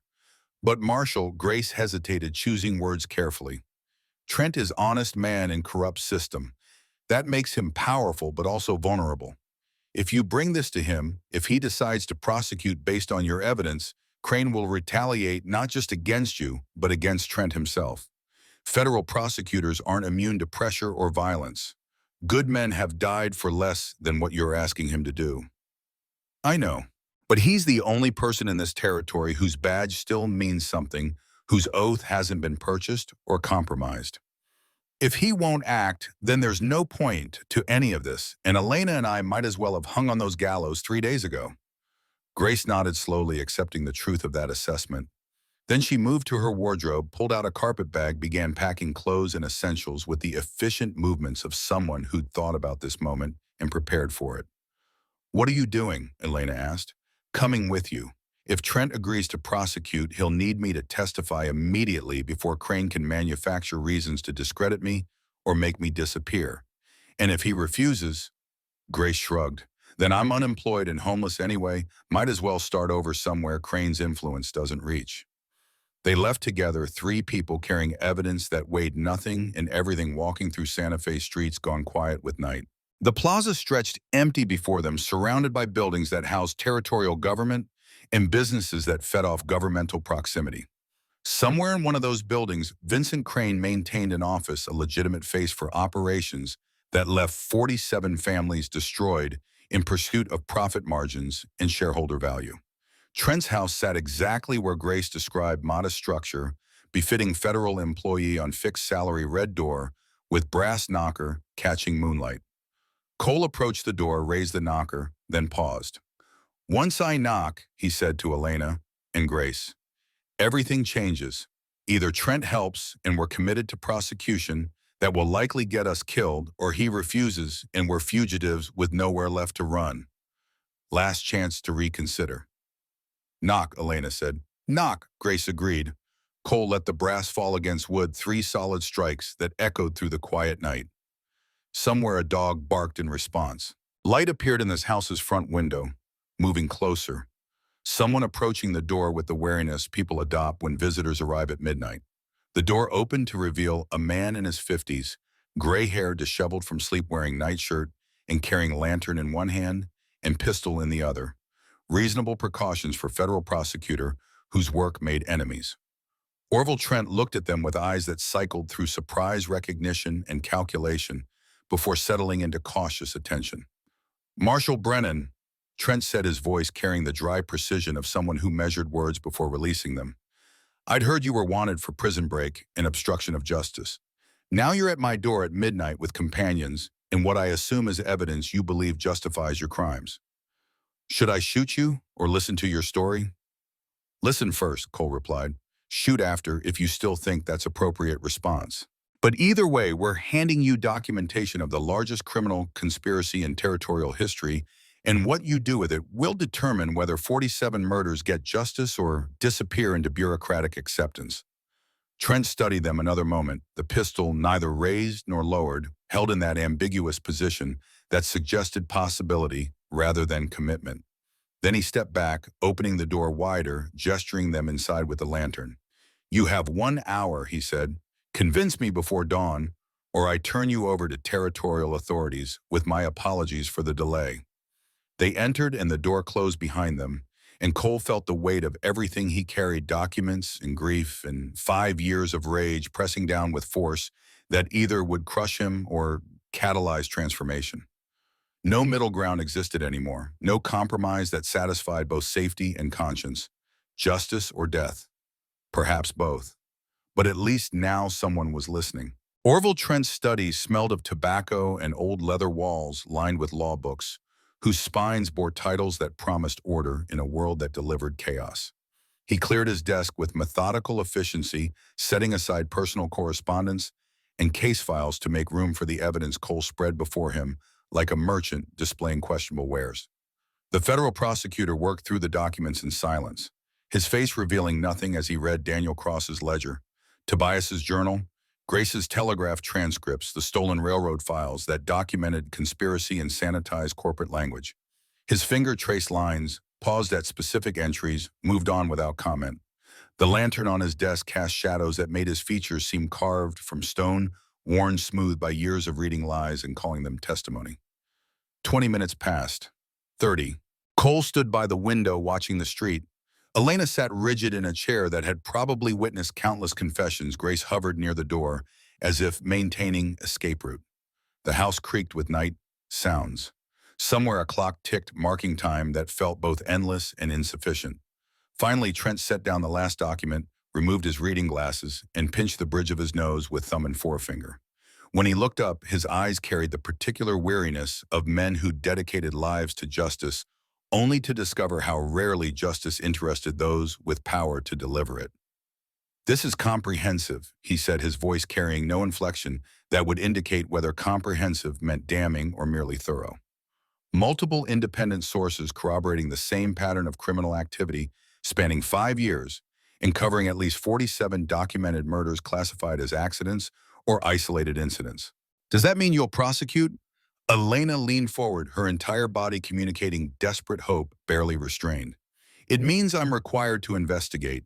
Federal statute mandates that credible evidence of interstate criminal conspiracy must be examined regardless of territorial jurisdiction or political inconvenience. Trent opened a drawer, pulled out a leather-bound notebook, began writing with the careful penmanship of someone who understood that words on paper carried weight beyond their ink. However, investigation and prosecution are different animals. Investigation I can initiate immediately. Prosecution requires grand jury indictment, which requires convincing territorial citizens to formally charge Vincent Crane and his associates with crimes that will make them targets of the most powerful man in the Southwest. You're saying it's not enough. Cole felt something cold settle in his chest, the familiar disappointment that came from believing justice might prevail only to encounter the machinery that ground idealism into bureaucratic dust. I'm saying it's a beginning. Trent continued writing his pen, scratching across paper, with sounds that punctuated his words. These documents prove pattern. They establish motive, opportunity, and systematic cover-up. But they don't provide the one thing a jury will demand before indicting someone of Crane's stature, a witness who participated in the crimes and is willing to testify about direct orders from Crane himself. Tobias Reeves, Grace said. He worked the rail yard. He saw things. Mr. Reeves documented what he observed, but by his own admission, never received direct orders from Crane or even met the man. His testimony establishes railroad company awareness of criminal activity, but it doesn't pierce the corporate veil to expose Crane personally. Trent looked at Cole. What about Sheriff Thorne? He's mentioned extensively in Cross's ledger as intermediary between Crane and actual violence. If we could flip him, get him to testify against Crane in exchange for reduced charges. Thorne won't flip. Elena's voice carried absolute certainty. He broke blood oath to serve Crane. That kind of betrayal doesn't reverse itself when legal pressure increases. He'll go down protecting the man who purchased his soul, because admitting the purchase means confronting what he became. Then we need someone else, someone in Crane's direct chain of command who can testify about orders given, conversations, had decisions made that prove Crane knowingly directed criminal enterprise. Trent stood, moving to his bookshelf, pulling down a volume of territorial law. He flipped pages with practiced ease, finding what he sought. Under territorial statute, accomplice testimony requires corroboration from independent evidence. We have the independent evidence. What we lack is the accomplice willing to break ranks.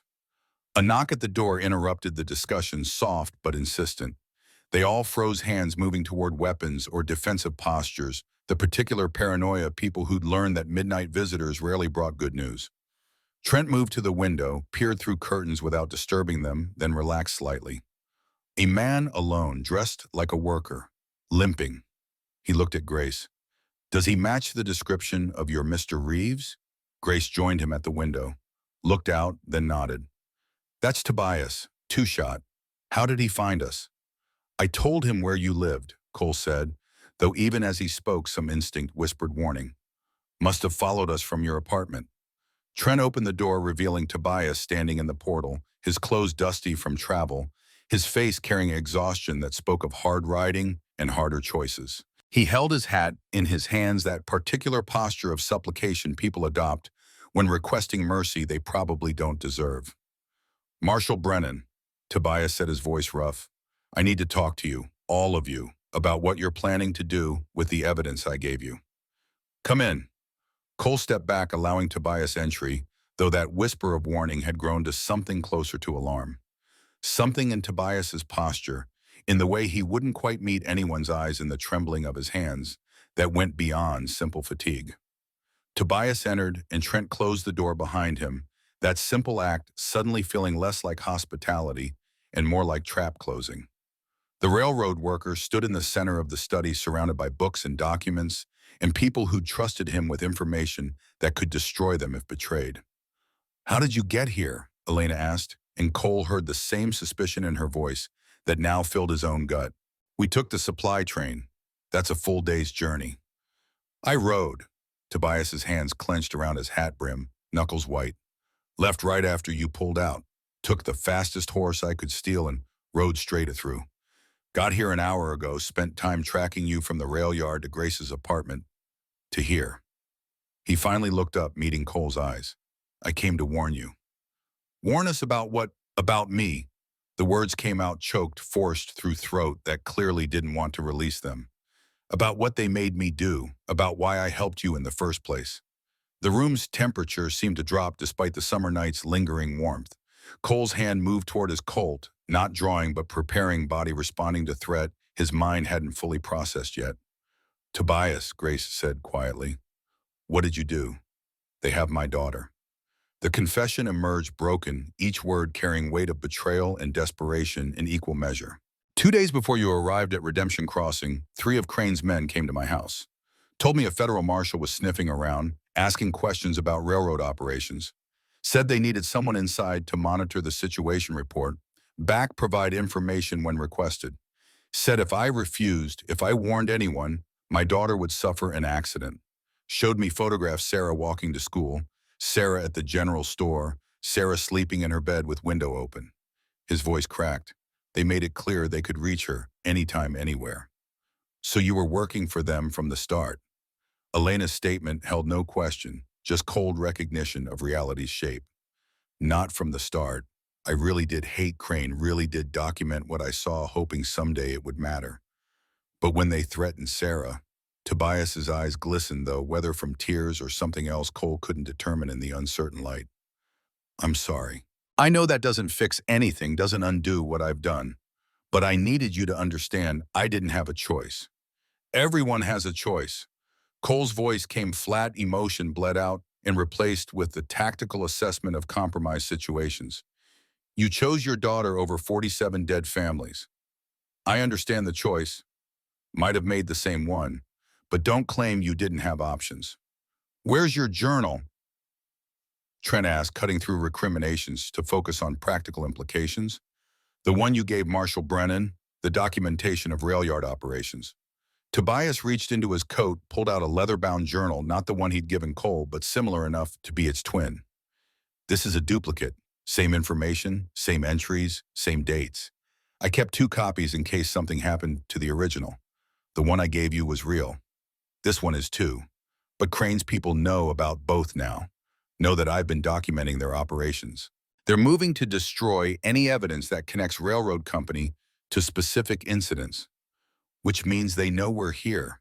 Elena stood, her body coiling for action. "Know we have documentation. Know we're planning to go to federal authorities.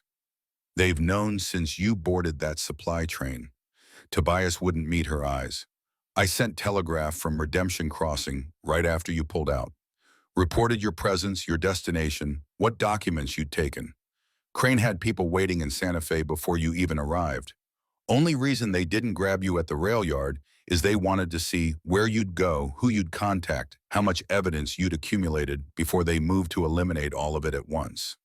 The implications crashed over Cole like a wave he should have seen coming, but somehow missed until it was too late to avoid. Every move they'd made had been observed, reported, analyzed by people who stayed 3 steps ahead, because they knew the game while Cole and Elena stumbled forward, believing they were writing the rules.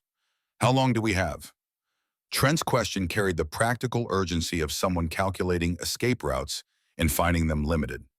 "Maybe an hour, maybe less. They were assembling a team when I left, waiting for authorization from Crane himself to move against a federal prosecutor in his own home.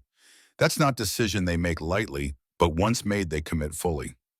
Tobias looked at Cole, and in his eyes Cole saw something that might have been genuine regret, or might have been the performance of regret, and at this point, distinguishing between them seemed beside the point. "I'm sorry, I wrote ahead to warn you because even though I'm compromised, even though I betrayed you to protect my daughter, I can't live with being the reason you die. So take this journal, take whatever evidence you've compiled and run. Run now, run far, and maybe you survive long enough to find someone else who can help. The journal you're offering, Grace said slowly, her mind working through implications. How do we know it's legitimate? How do we know you're not giving us falsified documents while Crane's people have the real evidence? You don't. Tobias set the journal on Trent's desk with the gentle care someone might use placing a coffin into the ground. You don't know if I'm genuinely trying to help or still following orders designed to mislead you. You don't know if this warning is real or if I'm herding you into trap disguised as escape. You don't know anything except that staying here means death and running means maybe living another day. He moved toward the door, his limp more pronounced now, exhaustion finally overwhelming whatever adrenaline had carried him through the night. I've done what I came to do. Warned you. Gave you options. What you do with them is your choice, same as what I did was mine. We all live with consequences. He reached for the door handle, and that's when the window exploded inward, glass fragmenting into thousand crystalline pieces that caught lamplight and scattered it across the room like malicious stars. The report of the rifle shot came a fraction of a second later, sound chasing a bullet that had already found its target. Tobias stumbled his hand, leaving the door handle to clutch at his chest, where red bloomed across his shirt like obscene flower. He turned back toward them, his mouth working soundlessly, his eyes wide with surprise that suggested he genuinely believed his daughter's safety purchased his own. Then his legs folded and he dropped his body, making the heavy sound of meat hitting wood. Down! Cole threw himself toward Elena, taking her to the floors as a second shot punched through the window frame where her head had been. Trent doused the lantern, plunging the room into darkness, lit only by starlight and the muzzle flashes from outside. More shots came methodical and accurate, tearing through walls and furniture. The particular violence of professionals executing a plan that accounted for resistance and factored it into acceptable cost of business. Someone outside shouted orders, positions, fields of fire, who should advance, and who should provide cover. Back door, Trent hissed, crawling toward the hallway. Through the kitchen, leads to alley. Go now while they're focused on front. Cole grabbed the documents from the desk, shoving them back into his shirt, his hands moving with automatic efficiency while his mind processed the tactical situation and found it catastrophically compromised. They were trapped in a house under assault by unknown number of attackers who possessed superior position and firepower, facing odds that would have been bad even if they weren't already exhausted and wounded, and running on desperation rather than competent planning. Elena and Grace moved toward the hallway, keeping low, their silhouettes barely visible against darkness. Cole followed his Colt drawn now, though the weapon felt inadequate against what was coming. Behind them, Tobias's body lay still, blood pooling beneath him, his warning delivered at cost of whatever deal he'd struck with Crane's people. They reached the kitchen as the front door splintered under assault hinges, tearing free wood, fragmenting, men pouring through with the practiced efficiency of military operation. Voices called out room clearances, front room clear, study occupied, one body down. Kitchen movement toward rear. Trent threw open the back door, and they burst into the alley, into darkness that offered concealment but no safety, into Santa Fe night that had shifted from refuge to hunting ground. Behind them, boots hammered against floor pursuers, giving chase with the confidence of people who knew they had numerical superiority and institutional backing. They ran through alleys that twisted between buildings, through spaces where honest citizens slept, while criminal conspiracies hunted fugitives who dared to believe evidence mattered more than power. Grace stumbled, caught herself, kept moving, though her breathing came in gasps that suggested lungs unaccustomed to sustained flight. Elena ran with grim determination, her hand pressed against the rope burn at her throat, as if that pressure could somehow keep her alive through force of will. A shot rang out behind them, the bullet whining off brick wall inches from Cole's head. He returned fire without aiming, just enough to force pursuers into cover, buying seconds they desperately needed. His mind raced through options and found them all inadequate. They couldn't outrun. This couldn't hide effectively, couldn't fight against superior numbers, with 3 functional fighters and limited ammunition. The church, Trent gasped, pointing toward a structure whose bell tower rose against stars. San Miguel, Father Rodriguez knows me, might offer sanctuary. They altered course, boots slapping against packed earth, the church growing larger ahead of them, its doors promising refuge that had protected people for centuries under traditions that said some spaces remained sacred even when everything else fell to violence. But traditions meant nothing to men who burned families and filed paperwork calling it accidents. They reached the church doors as their pursuers rounded the corner behind them, moonlight catching on rifle barrels raised to firing position. Cole shoved Elena and Grace through the entrance, turned to provide covering fire, squeezed off 3 rounds that forced the attackers to scatter and seek cover. Trent pulled him inside, and together they slammed the heavy wooden doors, throwing the iron bar that secured them against intrusion. The church interior stretched vast and empty pews marching toward an altar where candles burned in perpetual vigil, their flames casting dancing shadows across religious imagery that promised salvation to the faithful and judgment to the wicked. Cole had never been particularly faithful. Right now, judgment seemed more likely than salvation. "Father Rodriguez," Trent called into the darkness. Federal Prosecutor Orville Trent requesting sanctuary. A door near the altar opened, revealing an elderly priest in nightshirt and robe carrying a candle that illuminated a face weathered by decades of hearing confessions and offering absolutions. He approached with the slow dignity of someone who'd learned that rushing accomplished nothing when dealing with matters of soul and survival. "Mr. Trent, you bring violence to sacred space."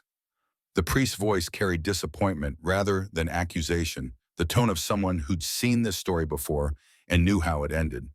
"The men outside will not respect sanctuary if you've committed crimes against the territorial government. We've committed no crimes except exposing those committed by others." Trent gestured at Cole, Elena, and Grace. "These people have evidence of systematic murder covered up by railroad interests and corrupt officials. They need protection long enough to testify before federal authorities. And the men with guns outside, they represent those same interests. They represent Vincent Crane, which means they represent money and power that doesn't recognize any authority higher than quarterly profits." Father Rodriguez moved to the doors, pressed his ear against wood, listened to sounds from outside, men taking positions, orders given in voices that carried military precision. When he turned back, his face had aged a decade in the seconds it took to hear those sounds and understand what they meant. "They will not honor sanctuary," he said quietly, "will not respect traditions that protect refugees within church walls. They will break these doors and kill everyone inside, then claim self-defense or necessary force or whatever legal fiction serves their purpose.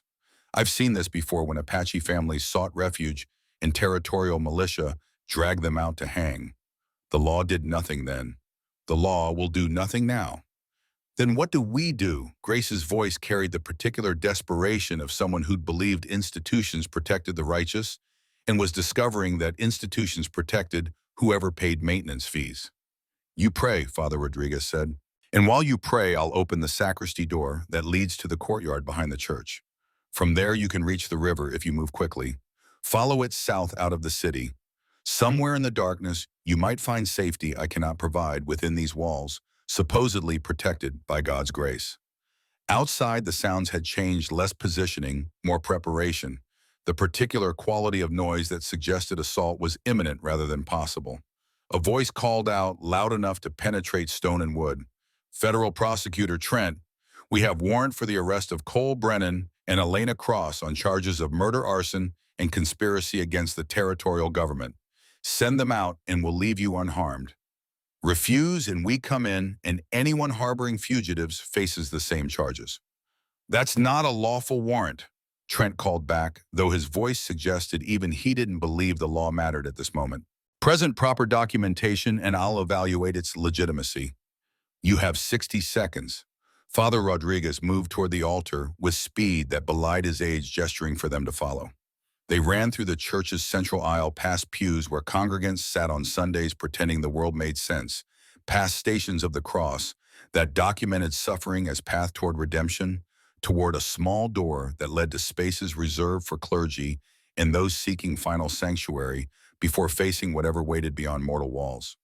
The sacristy smelled of incense and candle wax and the particular mustiness of rooms where religious vestments hung, waiting for ceremonies that sanctified marriages and mourned deaths and pretended both held meaning beyond temporary arrangements of matter. Father Rodriguez opened the rear door, revealing a courtyard where moonlight illuminated a path toward the back wall, toward freedom that seemed simultaneously close and infinitely distant. "Go," he said, I'll delay them as long as conscience allows. May God protect you where the law will not." They ran into the courtyard as behind them the church doors splintered under assault, as men with rifles and authority purchased through violence poured into sacred space and desecrated it with their presence. The courtyard wall stood 8 feet high, too tall to climb easily, but not impossible for desperate people running from death. Elena went first, Cole boosting her up his hands, providing foothold, while she scrambled over the top and dropped to the far side. Grace followed, lighter and more agile, clearing the wall with athletic efficiency that suggested youth spent climbing things she probably shouldn't have. Trent went next, struggling with the ascent but managing through determination and Cole's assistance. Cole grabbed the top of the wall, pulled himself up, was rolling over when the shot came. The bullet caught him in the side, punching through flesh and muscle, exiting somewhere near his ribs, pain exploding white and absolute across his consciousness. He fell from the wall, landing hard on the far side, his body refusing to respond to commands that should have made him stand and run. Elena and Grace grabbed him, hauling him upright, half carrying and half dragging him toward the sound of water running over stone, the Santa Fe River. Small and seasonal, but flowing now from summer rains in the mountains. Behind them, more shots rang out, muzzle flashes visible over the wall, men climbing in pursuit. They reached the river, plunged into water that came to their waists, cold enough to steal breath, in shock Cole's system into something resembling functional response. They moved downstream, using the river as cover, and rode the current, helping carry them away from the church where Father Rodriguez probably faced questions he couldn't answer about fugitives who disappeared into darkness. How long they moved through the water, Cole couldn't determine. Time became elastic, stretching and compressing his consciousness, fading and returning in waves that matched the blood pulsing from his wound. Elena kept him upright, her strength surprising, her determination absolute. Grace and Trent stayed close, their forms barely visible in darkness, ghosts fleeing other ghosts through a world gone mad with violence, sanctioned by legal fictions.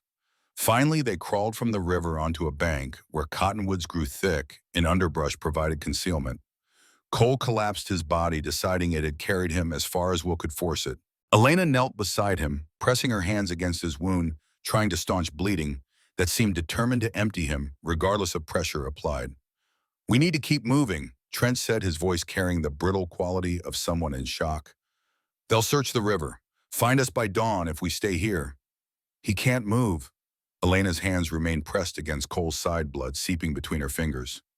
"The wound needs treatment, or he bleeds out before sunrise. Then we split up." Grace spoke with the cold logic of someone who'd calculated odds and found them wanting. "Trent and I draw them off. You stay with Cole, tend his wound, follow when he can travel. We meet at, she paused, thinking. "The old mission ruins, 20 miles south, 2 days from now. If we're not there, assume we're captured or dead and save yourselves." "That's not a plan," Elena protested. "That's suicide with extra steps." "It's the only option that gives anyone a chance." Grace looked at Trent. "Are you willing?" The federal prosecutor stared at her for a long moment, then at Cole, bleeding into earth that would drink his blood and grow nothing useful from the sacrifice. Then he nodded once, that sharp jerk of agreement that signaled bridges burned and courses set. "Go." Cole managed, forcing words through pain that wanted to consume his entire consciousness. "Take the documents. Get them to someone who will actually prosecute. Make this mean something." But even as he spoke, Elena's hands pressed against his chest, searching for the documents he'd carried, came away empty. Understanding dawned across her face, horror mixing with disbelief. "The documents," she said. "Cole, where are the documents?" He reached into his shirt, found nothing but blood-soaked cloth and the empty space where evidence had been. The documents, ledgers, journals, telegraph transcripts, railroad files, everything they'd risked their lives to compile were gone, lost somewhere during the flight or the fall or the desperate scramble through the river. 3 days of running, of gathering proof, of building a case that might have exposed Crane's conspiracy, all gone like smoke and wind that carried no memory of what it scattered. They stared at each other in the darkness beneath the cottonwoods, 4 people who'd believed evidence mattered, discovering that belief was just another lie they'd told themselves to make the running bearable. Without documentation, they had nothing but claims that would be dismissed as fabrications by desperate fugitives seeking to blame their crimes on powerful men. Crane had won. not through direct violence, though he'd employed that too, but through systematic destruction of evidence, through compromising allies, through using Tobias's daughter as leverage and Cole's wound as distraction through the thousand small and large ways power maintains itself against truth. The darkest hour had arrived and dawn seemed impossibly distant. Dawn came gray and merciless light, filtering through cottonwood leaves to illuminate Cole's failure in pitiless detail. The wound in his side had stopped bleeding, clotted by pressure and cold river water, and whatever biological mechanisms kept men alive when logic suggested they should die. Elena sat beside him, her hands still stained with his blood, her face carrying the hollowed-out expression of someone who'd run out of hope and found nothing waiting on the other side. Grace and Trent had disappeared into darkness hours ago, drawing pursuit away or being captured themselves, no way to know which, without following, and Cole couldn't follow, could barely sit upright without nausea threatening to empty his stomach of the nothing it contained. "We need to move," Elena said, though her voice suggested she didn't believe movement would accomplish anything beyond postponing inevitable capture. "Sun's up. They'll expand the search radius. Find us before noon if we stay here." Cole tested his body's willingness to cooperate, pushing himself to hands and knees, discovering that will could force muscles to function despite screaming protests from damaged tissue. He made it to his feet through sheer stubbornness, swaying like drunk, his vision graying at the edges before clearing enough to reveal their situation in all its desperate inadequacy.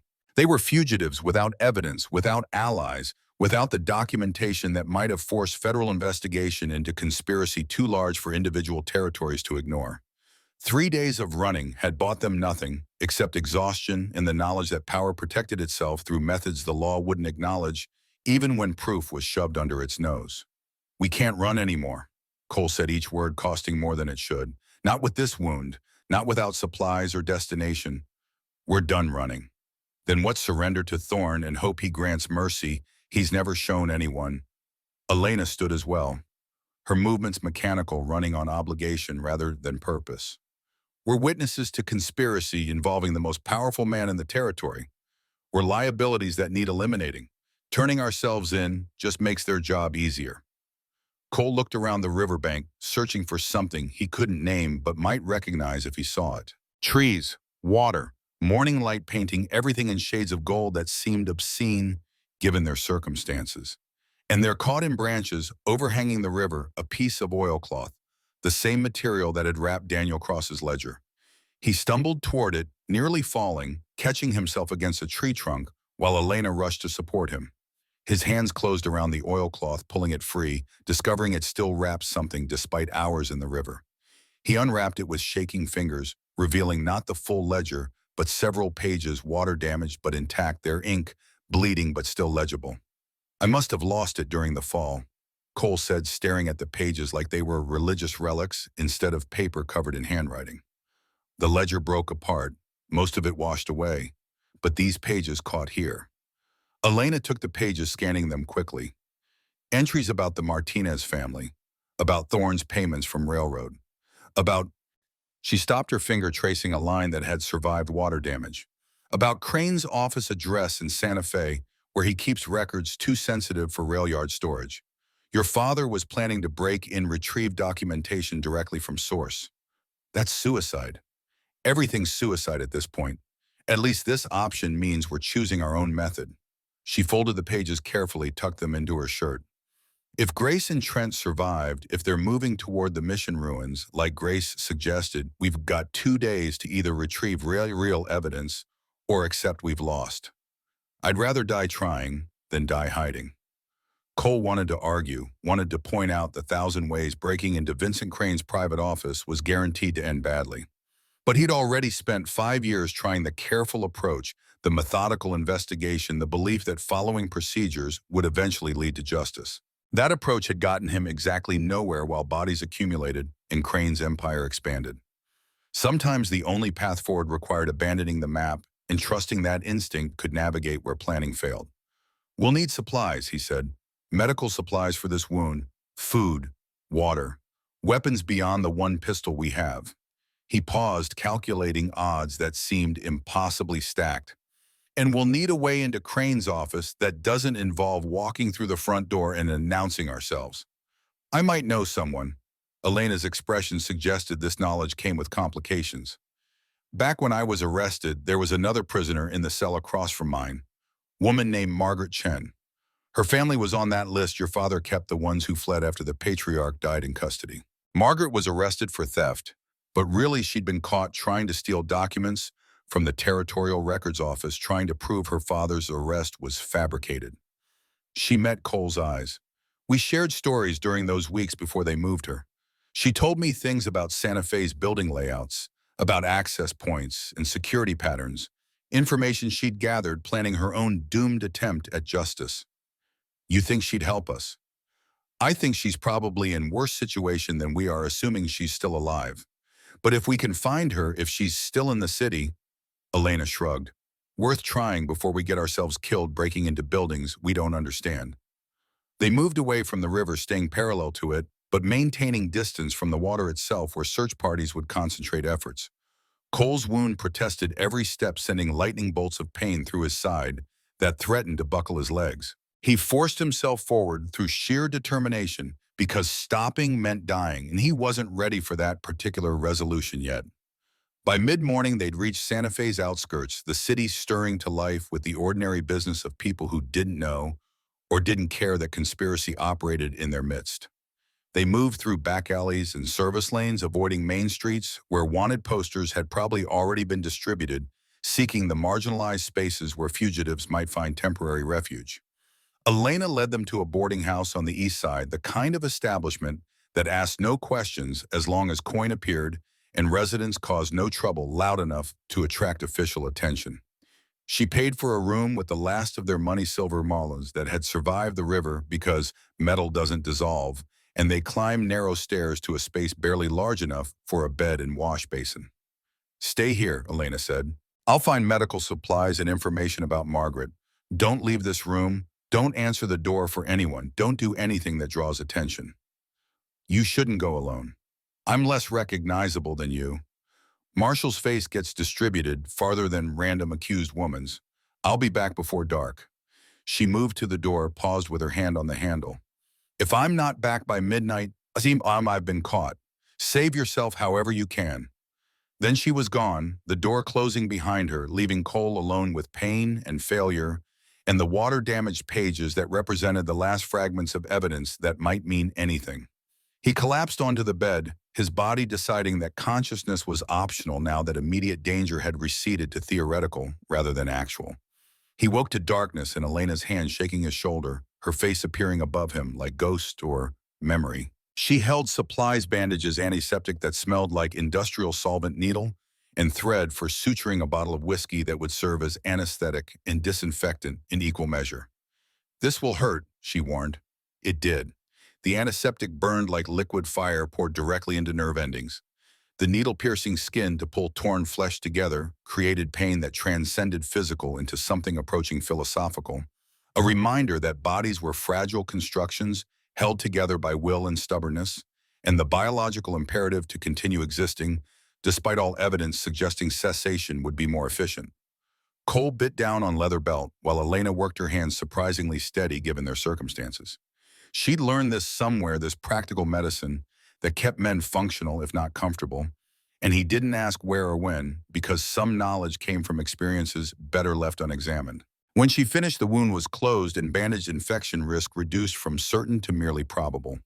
Cole sat up slowly, testing his body's response, finding that stitched flesh hurt less than torn flesh, that immobilized injury was more manageable than one that shifted with every movement.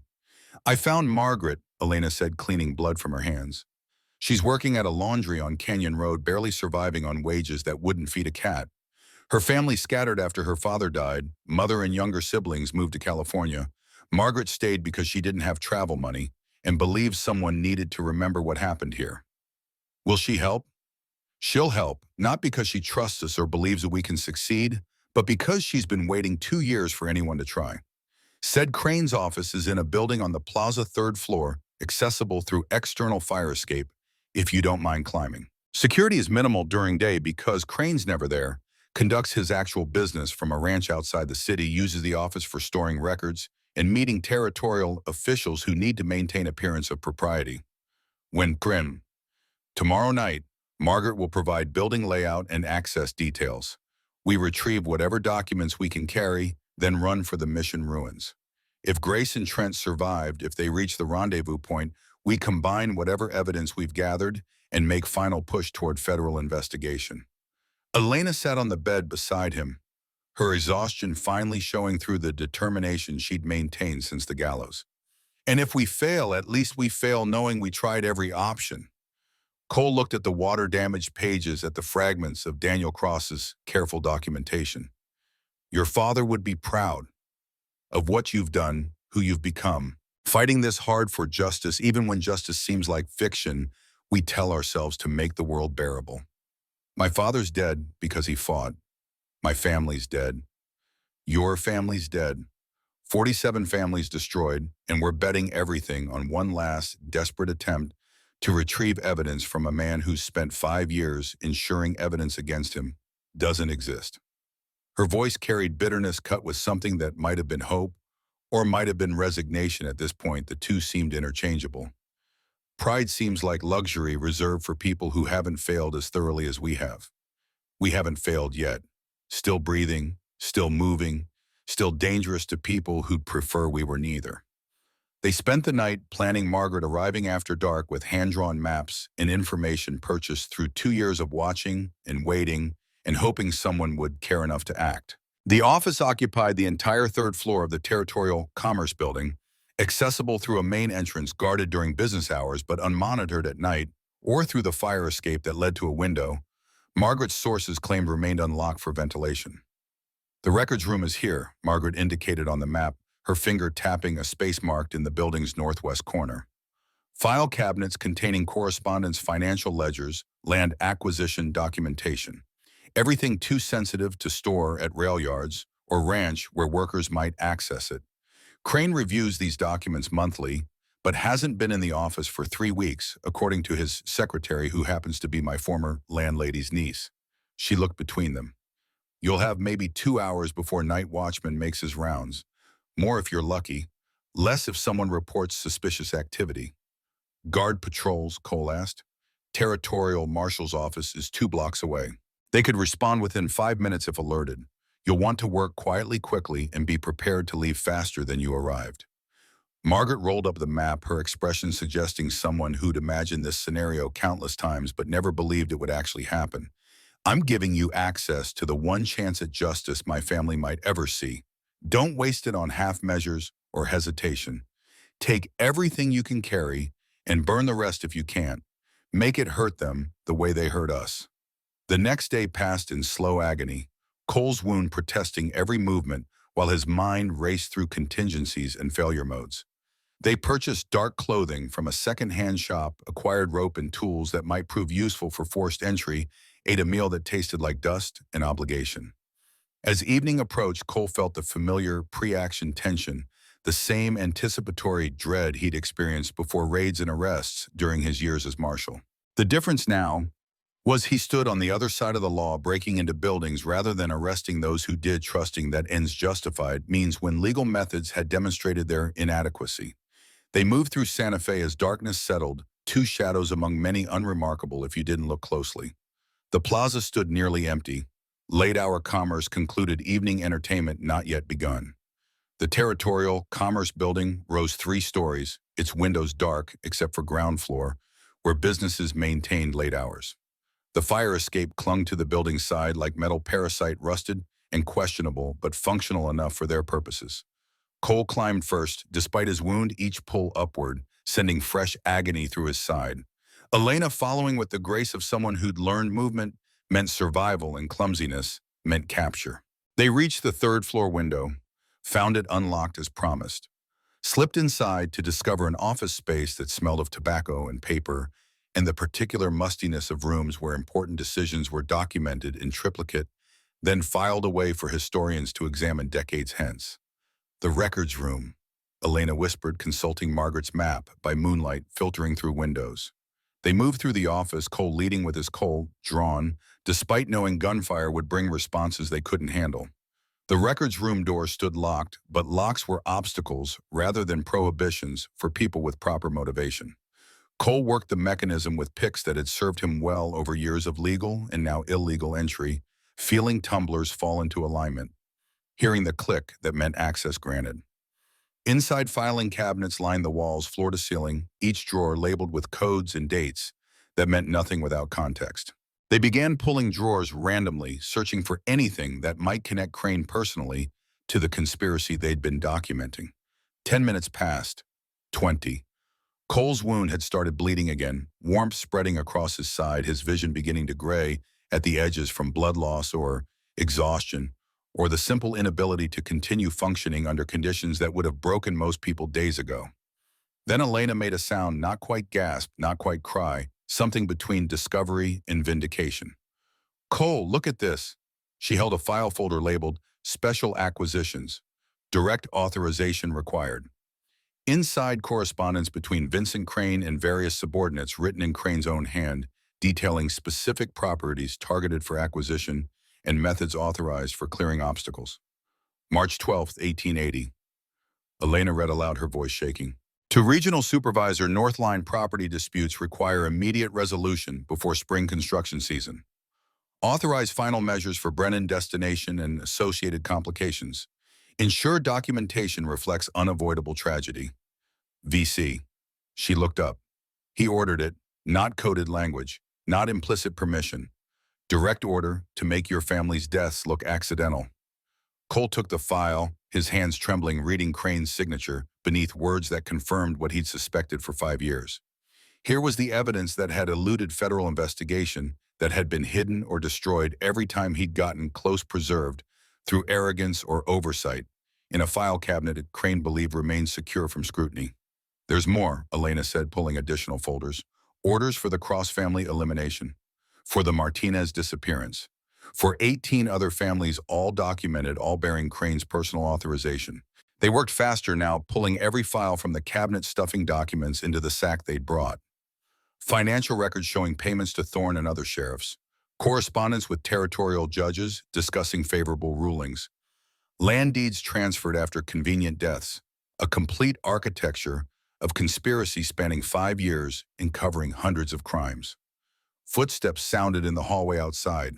Voices, the night watchman making rounds early, or perhaps someone had reported suspicious activity, or maybe luck had simply run its course after carrying them further than they deserved. "Window," Cole hissed, grabbing the document sack. They ran for the fire escape, Cole's wound screaming protests he ignored through necessity. Behind them, the records room door crashed open, voices shouting alarm. They reached the window, squeezed through, began descending the metal ladder, as above them a guard appeared, pistol drawn. The shot came as they dropped to the ground, the bullet sparking off metal inches from Cole's head. They ran into the night, into alleys that had sheltered them before pursuing their only remaining play. Reaching the mission ruins, finding Grace and Trent, if they'd survived, combining evidence, enforcing confrontation that would either expose Crane or end in death. Behind them, the alarm spread through Santa Fe like fire bells, ringing, men mobilizing the machinery of power, responding to theft from its most important vault. But Cole and Elena had what they'd come for. Documentation bearing Crane's signature, proof that couldn't be dismissed as fabrication or interpretation evidence that would force justice's hand if they survived long enough to present it. 20 miles to the mission ruins. 2 days if they moved carefully. 1 day if they ran and ignored consequences. They ran carrying truth that weighed nothing and everything, racing against pursuit that would kill them if caught, but couldn't erase what they discovered, even if they died delivering it. Justice hadn't abandoned them after all. It had simply been waiting in a filing cabinet for someone desperate enough to retrieve it. The mission ruins rose from the desert like the bones of a cathedral that had died before completing its purpose. Adobe walls crumbled back toward the earth from which they'd come, timber roof beams exposed to the sky, the entire structure a monument to colonial ambitions that had withered under the desert's indifference. Cole and Elena reached it as the second dawned since the office break-in painted the sky in shades of amber and blood. They'd run through 2 nights and a day, stopping only when Cole's wound threatened to open completely, sleeping in shifts, while the other kept watch, their paranoia justified by the search parties they'd evaded through luck and intimate knowledge of terrain that offered concealment to those who understood its language. The mission's courtyard stood empty, no sign of Grace or Trent, no indication anyone had been here recently. Cole felt hope beginning to die, that particular despair that comes from betting everything on a meeting that might never occur because the people you're waiting for are captured or dead. Then a voice called from the ruins, "Marshal Brennan, glad you could make it." Orville Trent emerged from what had once been the mission's sanctuary, followed by Grace, both of them looking as exhausted and desperate as Cole felt. They were alive. They'd survived. They'd reached the rendezvous point against odds that had seemed insurmountable. "We thought you were dead," Elena said, and her voice carried more emotion than Cole had heard from her since the night they'd met beneath those gallows. "Nearly were," Grace replied. "Led them through half of Santa Fe before losing them near the rail yard. Hid in a coal car for 6 hours until the search moved on. Made our way here on foot, arrived yesterday, been waiting and hoping you'd show up. We have evidence." Cole opened the sack, pulled out the files they'd stolen from Crane's office. Direct orders from Crane himself. Correspondence proving he personally authorized murders we've been documenting. Financial records connecting him to Thorne and other territorial officials. Everything we need to force federal prosecution. Trent took the files, his hands trembling, as he read, his expression transforming from cautious hope to something approaching vindication. When he looked up, his eyes carried the particular fire of someone who dedicated a life to law and finally received proof that law could still serve justice if you pushed hard enough. "This is enough," he said quietly. "More than enough. With this documentation, I can convene emergency grand jury present, evidence, seek indictments against Crane and every official in his pocket. The conspiracy is too vast, too well documented, too clearly tied to specific crimes for even purchased judges to dismiss." "How long?" Cole asked, though part of him feared the answer. 3 days to assemble the grand jury, 1 day to present evidence. If they return indictments, and they will, this documentation is ironclad, we'll have warrants within hours. Federal marshals will execute arrests regardless of territorial objections. Trent looked at the files again, as if confirming they were real and not hallucinations born from desperation. "We can do this. We can actually bring them to justice. If we survive the next 3 days," Elena said. "Crane knows we broke into his office, knows we took files. He'll mobilize every resource to stop us before grand jury convenes. Then we make ourselves impossible to find." Grace gestured toward the mission ruins. "This place has hidden people before refugees, deserters, families fleeing violence.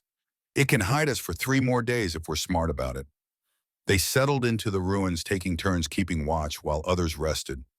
Cole's wound had stabilized the stitches, holding despite the abuse he'd subjected them to. Food was scarce, dried meat and water from the mission's old well, barely enough to sustain them, but sufficient to prevent starvation. The days passed with agonizing slowness, each hour stretching toward eternity while they waited for Trent's timeline to resolve. Search parties passed within miles, but never close enough to discover the ruins, their focus apparently on routes leading out of the territory rather than structures leading nowhere. On the 3rd day, as afternoon aged toward evening, riders appeared on the horizon. Not search parties, but a group of 6 men wearing federal badges, led by a marshal. Cole recognized from his years of service. "Marshal Brennan," the lead rider called as they approached. "Federal Prosecutor Trent sent word you'd be here. We're your escort to Santa Fe. Grand jury convenes tomorrow morning at 8 o'clock. Witnesses are requested to be present for testimony beginning at 9. Cole looked at Elena, at Grace, at Trent, who'd somehow managed to send messages and mobilize federal resources while hiding in ruins with fugitives. The federal prosecutor smiled slightly, that small expression of satisfaction that came from outmaneuvering opponents who'd believed themselves untouchable. "I still have friends in the system," Trent said.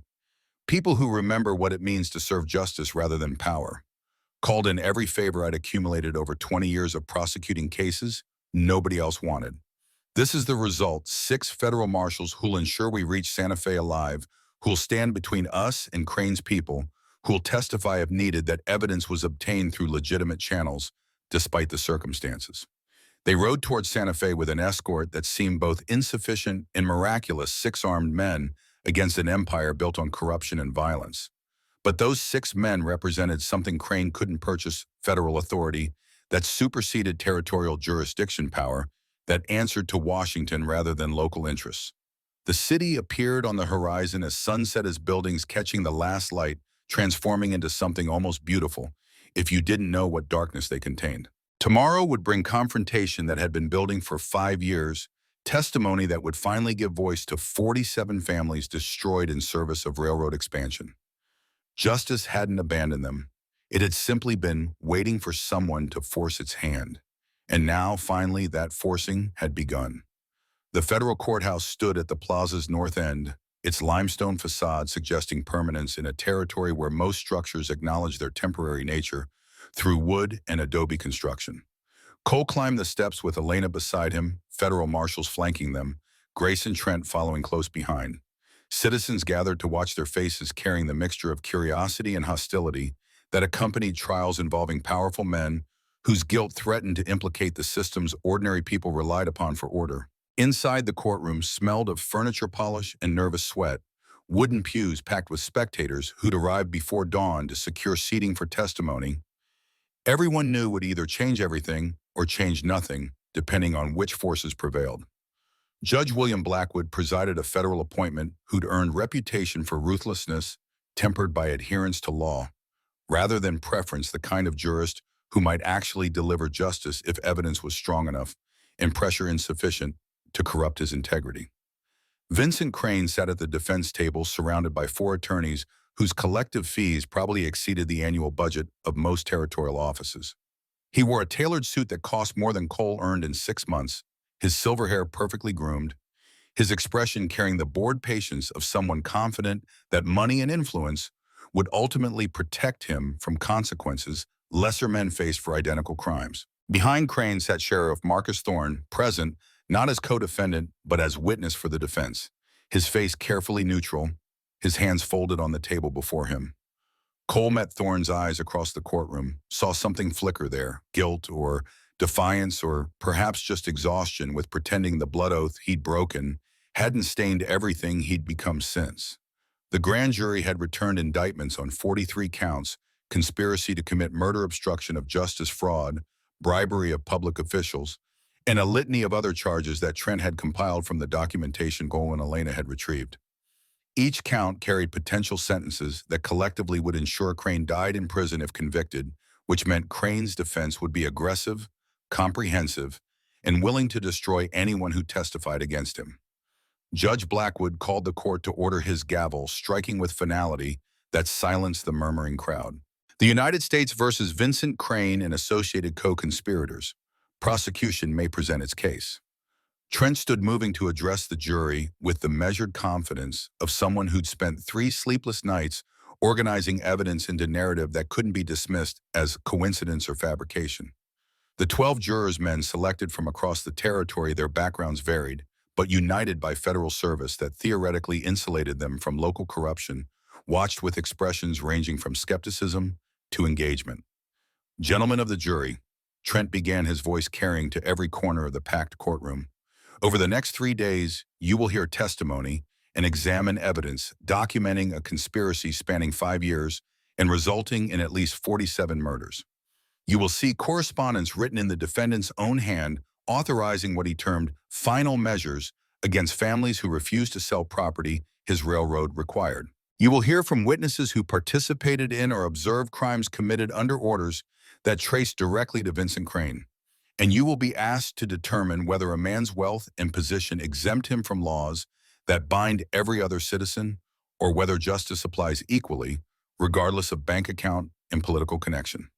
The trial's first day consisted of establishing foundation testimony from federal land office clerks about property transfers that occurred suspiciously close to deaths of original owners, from territorial records keepers about documents filed shortly after families disappeared, from railroad employees willing to confirm that special acquisitions meant something darker than the sanitized language suggested.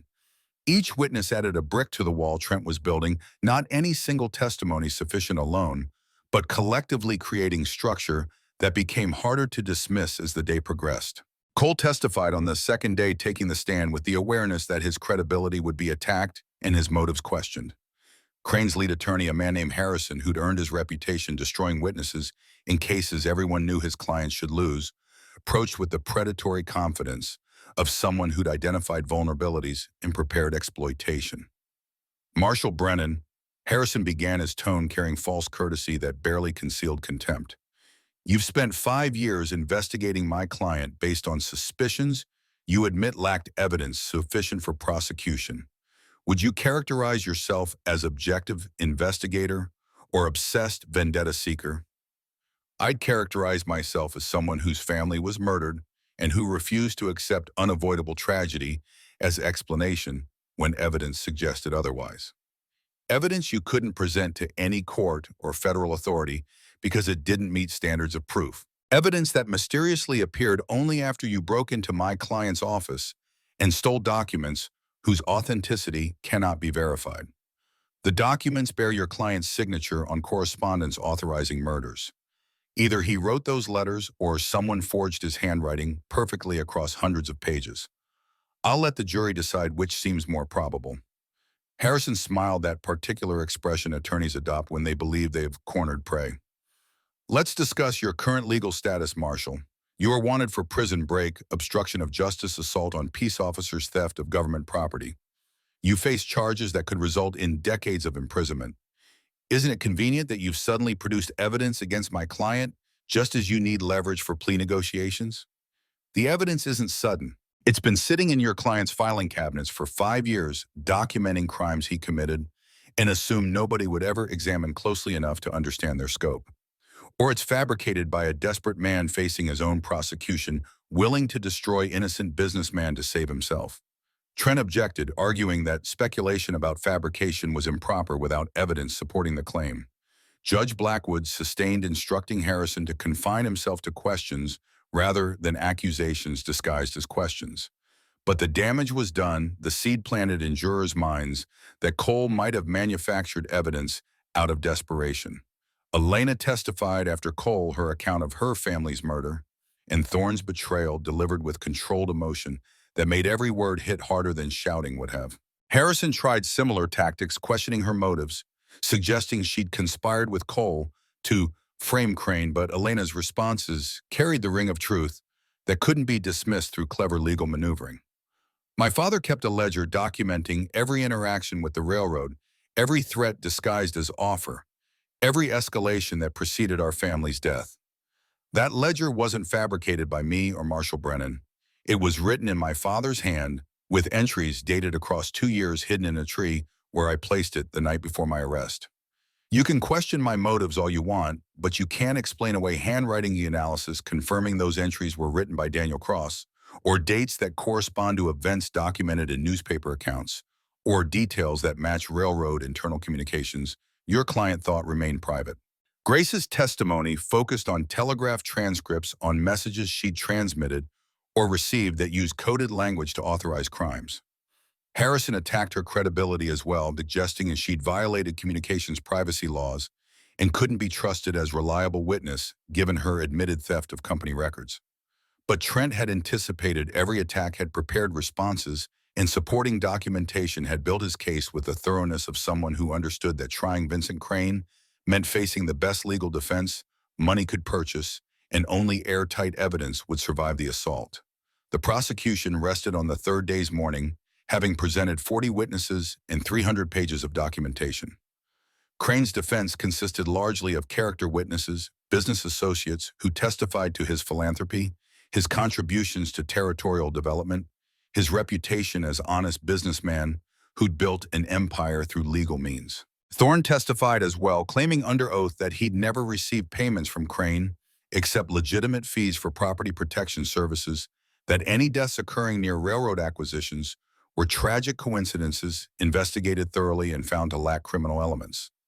Trent's cross-examination of Thorne was surgical, methodical, devastating. He walked the sheriff through his blood oath, to Daniel Cross through his friendship and subsequent betrayal, through financial records showing payments that coincided with property clearances, through the systematic pattern of violence that followed Thorne's involvement. Sheriff Thorne, Trent said, his voice quiet but carrying to every corner of the silent courtroom. You swore an oath before Apache witnesses, cutting your palm and mixing your blood with Daniel Cross, pledging that you were brothers not by birth but by choice. Do you deny this? I don't deny the ceremony occurred. And you understand that Apache tradition views blood oath as sacred, unbreakable, except through death. I understand they believe that. Yet you participated in the murder of your blood brother and his family, then arrested his surviving daughter on fabricated charges, then prepared to execute her to silence her testimony about your involvement. Would you characterize these actions as honoring your oath or breaking it in service of a man who paid you 30 pieces of silver every month? Objection, Harrison called. Counsel is testifying rather than questioning. Sustained. Mr. Trent phrased his question. Did you or did you not receive monthly payments from Vincent Crane's railroad in amounts that corresponded to successful property acquisitions? Thorne's jaw worked muscles, jumping beneath skin gone pale. For several seconds he said nothing, the silence stretching until it became its own testimony. Then, I received consulting fees for services rendered. Services that included looking the other way when families burned. Services that included falsifying investigation reports.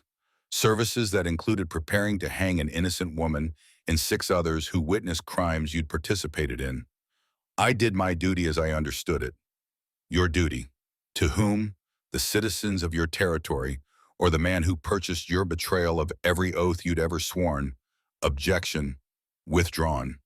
Trent returned to his table having accomplished what he'd intended, showing the jury that Thorne couldn't defend his actions without either admitting crimes or lying so obviously that credibility evaporated. Closing arguments consumed the afternoon. Harrison painted Crane as victim of overzealous prosecution, motivated by personal vendetta, as successful businessman, targeted because his wealth made him convenient scapegoat for tragedies that were unfortunate but not criminal.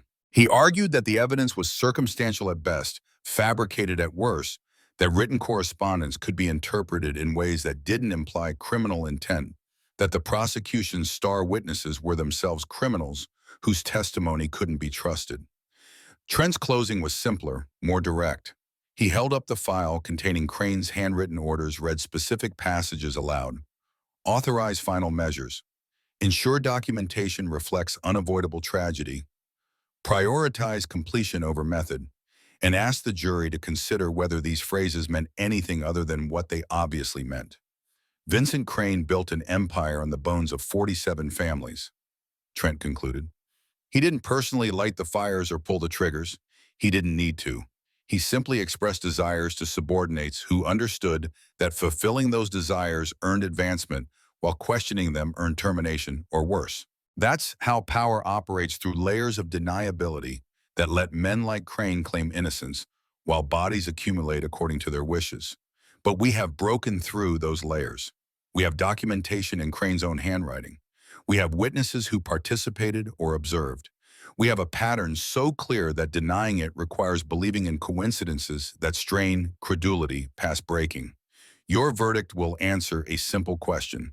Does the law protect powerful men who use their positions to commit murder? Or does it hold them accountable, the same as it would hold any of us? Choose wisely, gentlemen. History will remember your answer.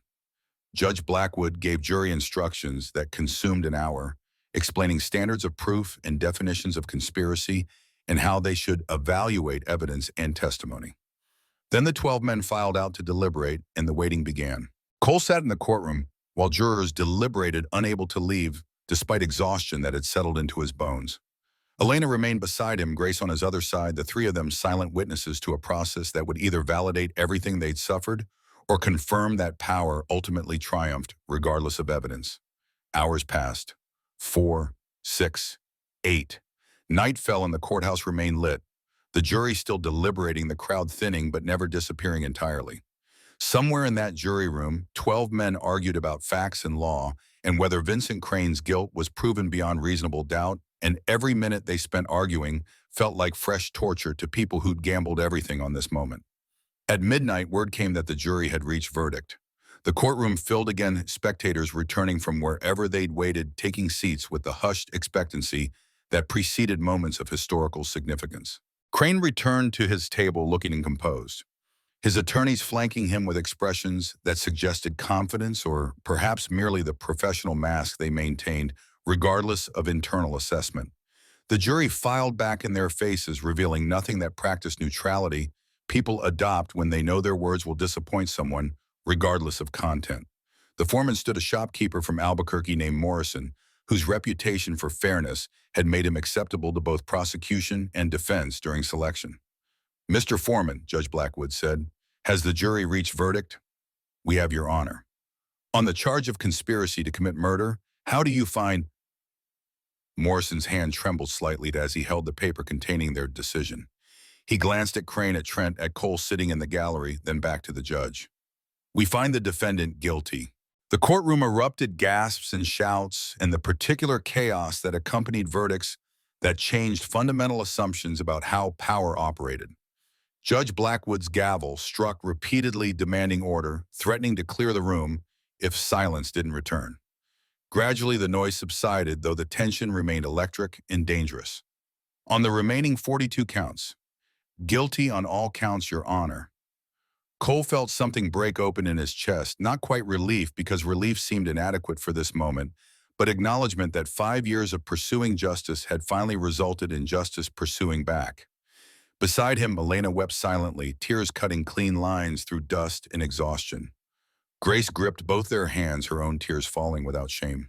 At the defense table, Crane's composure finally cracked his face, cycling through disbelief and rage before settling into cold calculation that suggested he was already planning appeals and legal maneuvers that might yet reverse this outcome. His attorneys surrounded him, speaking in urgent whispers, probably explaining that guilty verdicts weren't final until appeals exhausted, that men of his resources had options that would keep him free for years, while the legal system ground through its processes. But Marcus Thorne had no such confidence. The sheriff sat alone now, his attorneys having abandoned him when their defense collapsed, his face carrying the particular despair of someone who'd finally confronted what he'd become and found nothing worth preserving. As marshals moved to take Crane into custody as the courtroom descended into managed chaos, Thorne stood and walked toward the side exit with the careful movements of someone who'd already decided how this story ended. "Thorne," Cole called, pushing through the crowd. "Stop." But Thorne didn't stop, didn't look back, just kept walking toward that exit and whatever waited beyond. Cole followed his wound, protesting Elena and federal marshals behind him. They reached the hallway to find it empty, a door at the far end, swinging closed the night beyond, promising escape for those willing to run. They burst into the alley to find Thorne mounting a horse where he'd obtained it. Cole couldn't determine, but preparations suggested he'd planned this contingency and spurring the animal into motion before anyone could react. He disappeared into Santa Fe darkness, a ghost fleeing judgment that had finally caught his employer, but not yet reached him. "Let him go," one of the federal marshals said. "We've got warrants. He can't hide forever." But Cole knew better.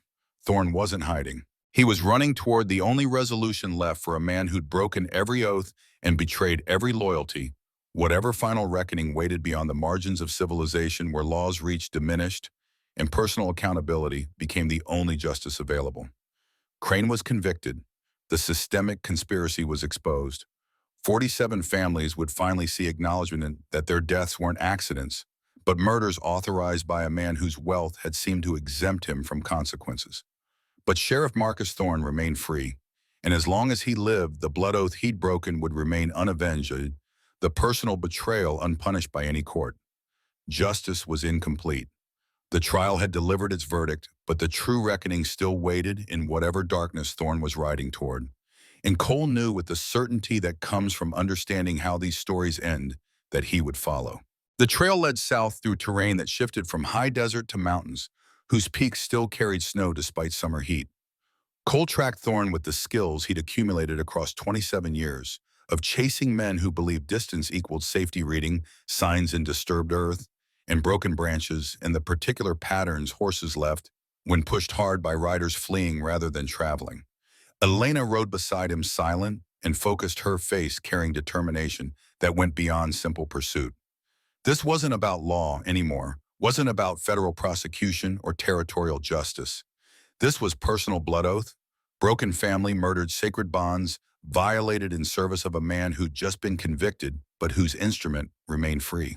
They rode for 2 days following Thorne's trail toward the border region, where New Mexico territory met Mexico proper, where jurisdiction became complicated and men could disappear if they moved fast enough and cared nothing for the lives they left behind. But Thorne wasn't running toward Mexico. His trail turned east toward a mission that had been abandoned for decades, toward a place Cole recognized from reports he'd read, during his investigation into his family's deaths. San Xavier del Refugio, Cole said as the mission appeared on the horizon, its bell tower rising against afternoon sky. This is where survivors from the North Line fire were brought after the incident, where territorial officials interviewed witnesses and decided their testimonies were unreliable due to trauma. Why would Thorne come here? Because this is where it started. Where Crane's conspiracy first tested whether it could make murders look like accidents and have the system accept convenient explanations over inconvenient truth. Cole studied the mission's ruins, noting the single horse tied near the entrance, confirming Thorne's presence. He's not running anymore. He's waiting. They dismounted 100 yards from the mission, approaching on foot, with weapons drawn, moving through the same careful tactics Cole had employed countless times when serving warrants on men who might resist. But this wasn't a warrant execution. This was something older, something that preceded legal systems and badges and the fiction that civilization had replaced blood justice with procedure. The mission's interior was cool and dark light filtering through gaps in the roof, where time and weather had torn away tiles. Thorne sat on what had once been the altar, his gun resting on the stone beside him, his hands empty and open in a gesture that suggested surrender, or perhaps just exhaustion with running. "Marshal Brennan," Thorne said without turning, "and Elena Cross, I wondered how long before you tracked me here. You knew we'd follow." Cole kept his Colt aimed at Thorne's center mass, trusting nothing about the situation, despite its apparent passivity. "I hoped you would. Running accomplishes nothing except postponing the accounting I've owed since the night I helped burn Daniel Cross and his family." Thorne finally turned his face, carrying the weight of 5 years lived in service of decisions that had seemed pragmatic at the time but had accumulated into debt too large to ever repay. "I came here because this is where it should end, where the first murders occurred that I helped cover up. Seems fitting that the last accounting happens in the same place." Elena moved forward, her borrowed rifle, raised her finger on the trigger, her entire body communicating readiness to end this immediately and permanently. "You broke blood oath. You murdered my father, your brother, the man you swore to protect. Apache tradition says that betrayal stains not just you, but your descendants, marks them as cursed and untrustworthy. There's only one resolution for that kind of violation. I know. I've known since the night I made the choice, since I took Crane's money and agreed to look the other way when his men came for your family." Thorne's hand moved toward his gun, not quickly but deliberately, giving them time to understand his intention. "So do it. Execute me for betraying every oath I ever swore. I won't resist. Won't defend myself. It's what I deserve." "Don't touch that gun," Cole warned, his Colt steady despite the adrenaline flooding his system. "Why not? You came here to kill me. I'm offering you clean justification, armed suspect reaching for weapon, lawful killing in self-defense." Thorne's fingers closed around the gun's grip. "Or maybe you need me to fire first, give you the moral clarity that comes from responding to actual threat rather than executing someone who's surrendering." "I didn't come here to execute you." Cole's voice surprised him with its steadiness. "I came here because you ran, and running men need to be brought to justice. You're under arrest for conspiracy accessory to murder, obstruction of justice. You'll stand trial same as Crane, face the same jury, receive the same justice." "Justice?" Thorne laughed, the sound carrying no humor, just recognition of absurdity. "Crane got justice because you had evidence in his own handwriting, because he was stupid enough to document his crimes like a businessman filing quarterly reports. What evidence do you have against me? Cross's ledger mentions me, but it's hearsay from a dead man. The documents you stole from Crane's office implicate him directly, but reference me only through coded language that could mean anything. My testimony at Crane's trial is protected by immunity I negotiated before taking the stand. So tell me, Marshal, what justice am I facing beyond whatever you decide to deliver here?" The truth of that assessment hit Cole like physical blow. Thorne was right. The evidence that had convicted Crane was insufficient for prosecuting his subordinates, who'd been careful enough to maintain deniability. Thorne could walk into court, claim he'd been following orders he believed were legitimate, and probably avoid conviction despite everyone knowing his guilt. The law would fail again. The system would protect someone who deserved punishment. And Cole would be left with the same choice he'd faced 5 years ago. When his family burned, except that justice sometimes meant taking personal action outside legal boundaries, or preserve his integrity within a system that rewarded corruption and punished righteousness. Beside him, Elena's rifle never wavered. The law can't touch you, but I can. Blood oath gives me that right, that obligation. My father's spirit demands accounting for your betrayal, and Apache tradition says I'm the one who delivers it. Then deliver it. Thorn raised his gun, not aiming, just holding it in clear view. I'm giving you justification. I'm armed, I'm dangerous, I'm reaching for a position that threatens your life. Kill me and claim self-defense. Nobody will question it. Nobody will mourn me. You'll have your justice and sleep fine after. I won't sleep fine, Elena said, and her voice carried something Cole hadn't heard before, not anger or hatred, but understanding of cost. Killing you won't bring my father back. Won't undo the years I spent in that cell waiting to hang. Won't repair the blood oath you broke or restore the trust you violated. It'll just add one more death to a list that's already too long, one more act of violence to a cycle that has to stop somewhere, or it continues forever. So you'll let me walk away, let me disappear into Mexico, and live out whatever years remain, knowing I escape consequences. No. Elena lowered her rifle slightly, not surrendering the advantage, but shifting from execution to something more complicated. You'll come back to Santa Fe with us. You'll testify in full about everything you did, everyone you helped kill, every dollar Crane paid you. You'll provide the detailed confession that convicts not just you, but every other sheriff and deputy and official who participated in this conspiracy. And then you'll spend the rest of your life in a cell living with what you became, with the oath you broke, with the knowledge that you sold your soul for money that couldn't purchase redemption when you finally wanted it. Thorne stared at her, his gun still raised, his finger on the trigger. His entire posture suggesting a man calculating whether death by another's hand was preferable to death by slow decay in prison. Then slowly he set the gun down on the altar, his hands rising in surrender. You're stronger than I was, he said quietly. Your father would be proud. He always believed in mercy over vengeance, in building rather than destroying. I forgot that teaching when Crane's money seemed more important than brotherhood. His hands trembled as he raised them higher. I'll testify. I'll give you names and dates and amounts. I'll tear down everything Crane built with my help. It won't balance the scales, but it's the only accounting I can offer. Cole moved forward, producing iron shackles from his belt, securing Thorne's wrists with the practiced efficiency of 27 years of making arrests.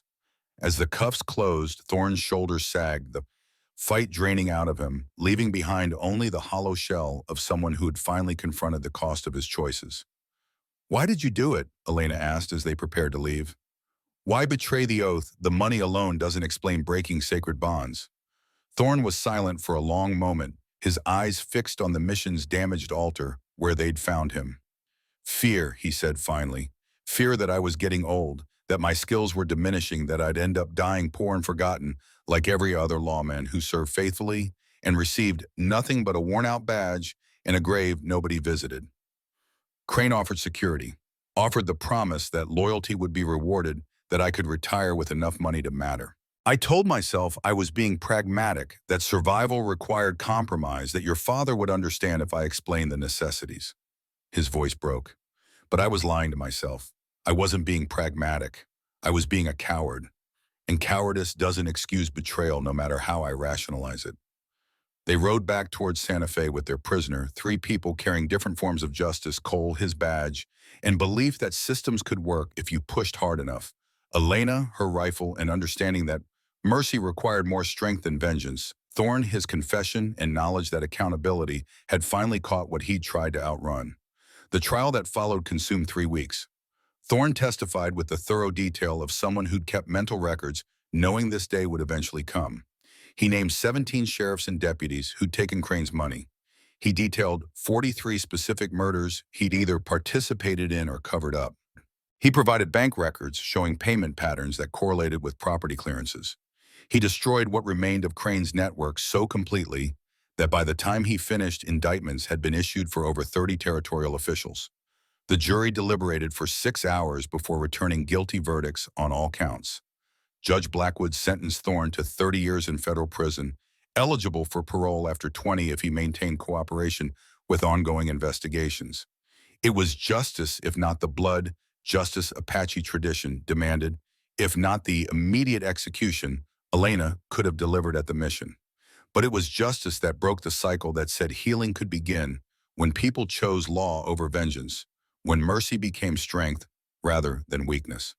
Crane's appeals exhausted over the following year, each legal maneuver failing against evidence too comprehensive to dismiss. He died in federal prison 8 months into his sentence, his heart giving out during the night, his empire already dismantled and sold to pay a restitution to families he destroyed. And 1 year after the verdict, Cole stood on the porch of a house at the territory's edge, watching the sun set over the land that had cost 47 families their lives, but would now shelter those who needed refuge.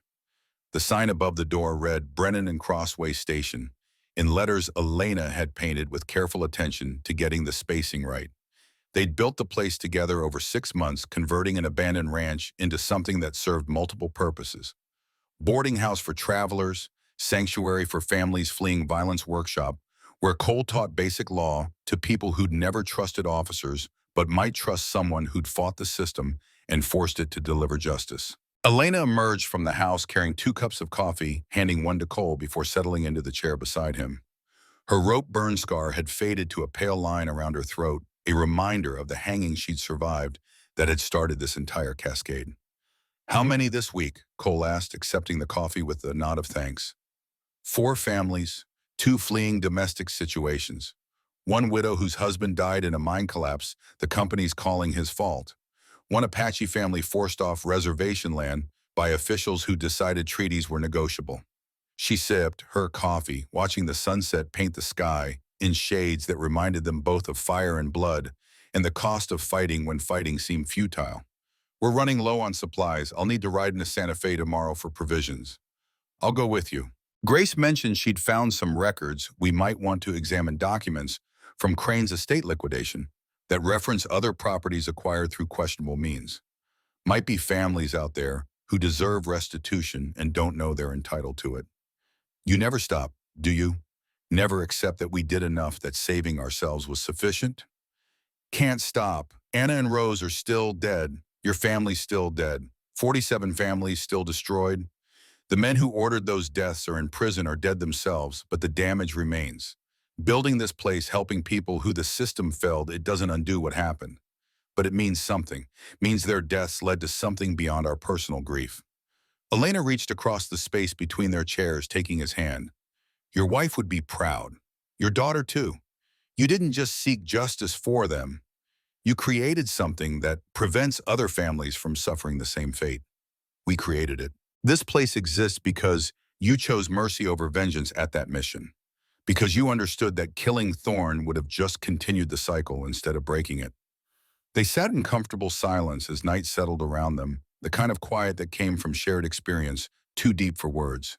Inside the house, children laughed, orphans they'd taken in, families rebuilding, the sound of life asserting itself despite everything that had tried to extinguish it. A rider appeared on the horizon, approaching slowly in the manner of someone who came in peace rather than threat. As the figure drew closer, Cole recognized Orville Trent, the federal prosecutor who'd built the case that had brought Crane and his network down. "Marshal Brennan, Miss Cross," Trent greeted as he dismounted. "I hope I'm not disturbing your evening." "Never a disturbance when you visit," Elena said, gesturing toward the house. "Come inside. We've got stew and bread if you're hungry." Over dinner, Trent explained his purpose. "The territorial government is reorganizing following the corruption purge. They need new sheriffs, new deputies, people who understand justice isn't for sale. Your name came up, Marshal Brennan. They're offering you sheriff position in Cottonwood Crossing, same town where this started. Chance to rebuild the office that Thorne corrupted." Cole pushed food around his plate, considering the offer and finding it lacking. "I wore a badge for 27 years. It didn't prevent my family's murder or 46 other families' destruction. The badge is just metal. The person wearing it determines whether it means anything." "So you're refusing?" "I'm saying I'm doing more good here than I would wearing another badge in another town, watching another system fail to protect people who need protecting." Cole met Trent's eyes. "But I know someone who might accept. Someone who understands what justice costs because she nearly paid that cost on a gallows platform."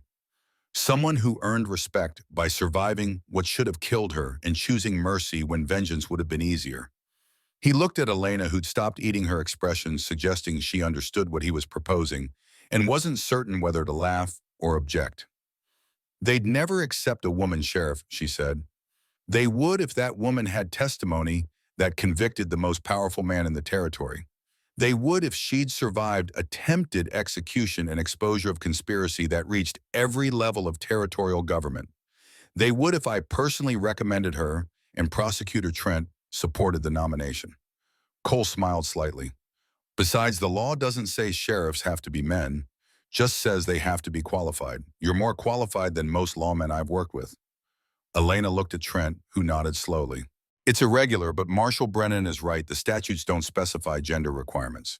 If the territorial governor approves the appointment, you'd be the first female sheriff in New Mexico territory, possibly the first in the entire Southwest. And if I refuse, then we find someone else and hope they're half as good. Trent paused. But I'd rather have you.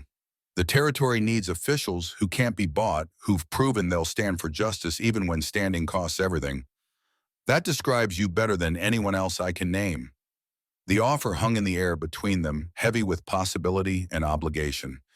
Elena stared at her plate, then at Cole, then out the window toward the darkness where the gallows that had nearly killed her still stood in a town that needed rebuilding. I'll do it on one condition, she said finally, that this place continues, that someone maintains the way station for people who need sanctuary, that the work we started doesn't end just because I'm wearing a badge in Cottonwood Crossing. I'll maintain it, Cole said. This is my penance, my redemption.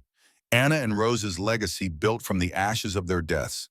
I'll keep it running as long as I draw breath. Elena extended her hand across the table. Then I accept. They shook, sealing an agreement that would reshape territorial law enforcement, that would prove women could serve justice as effectively as men, that would continue the work they'd started beneath those gallows when Cole had offered to take her place, and Elena had refused to let anyone else die for crimes she hadn't committed. Sheriff Elena Cross. The title fit better than either of them would have predicted, and in the years that followed, she would prove worthy of it in ways that made her father's memory proud and honored the blood oath Thorne had broken by living according to principles the oath had represented. The innocent should not hang. The law should protect rather than oppress. Justice required mercy to balance its harshness, and sometimes the greatest strength was choosing not to kill when killing would have been easier. These truths, purchased through suffering and proved through survival, would guide them both as they rebuilt a territory that had nearly destroyed itself through corruption and greed. The past couldn't be undone. Anna and Rose would remain dead. Daniel Cross and his family would stay buried. 47 families would carry their losses forward into whatever future they constructed from grief.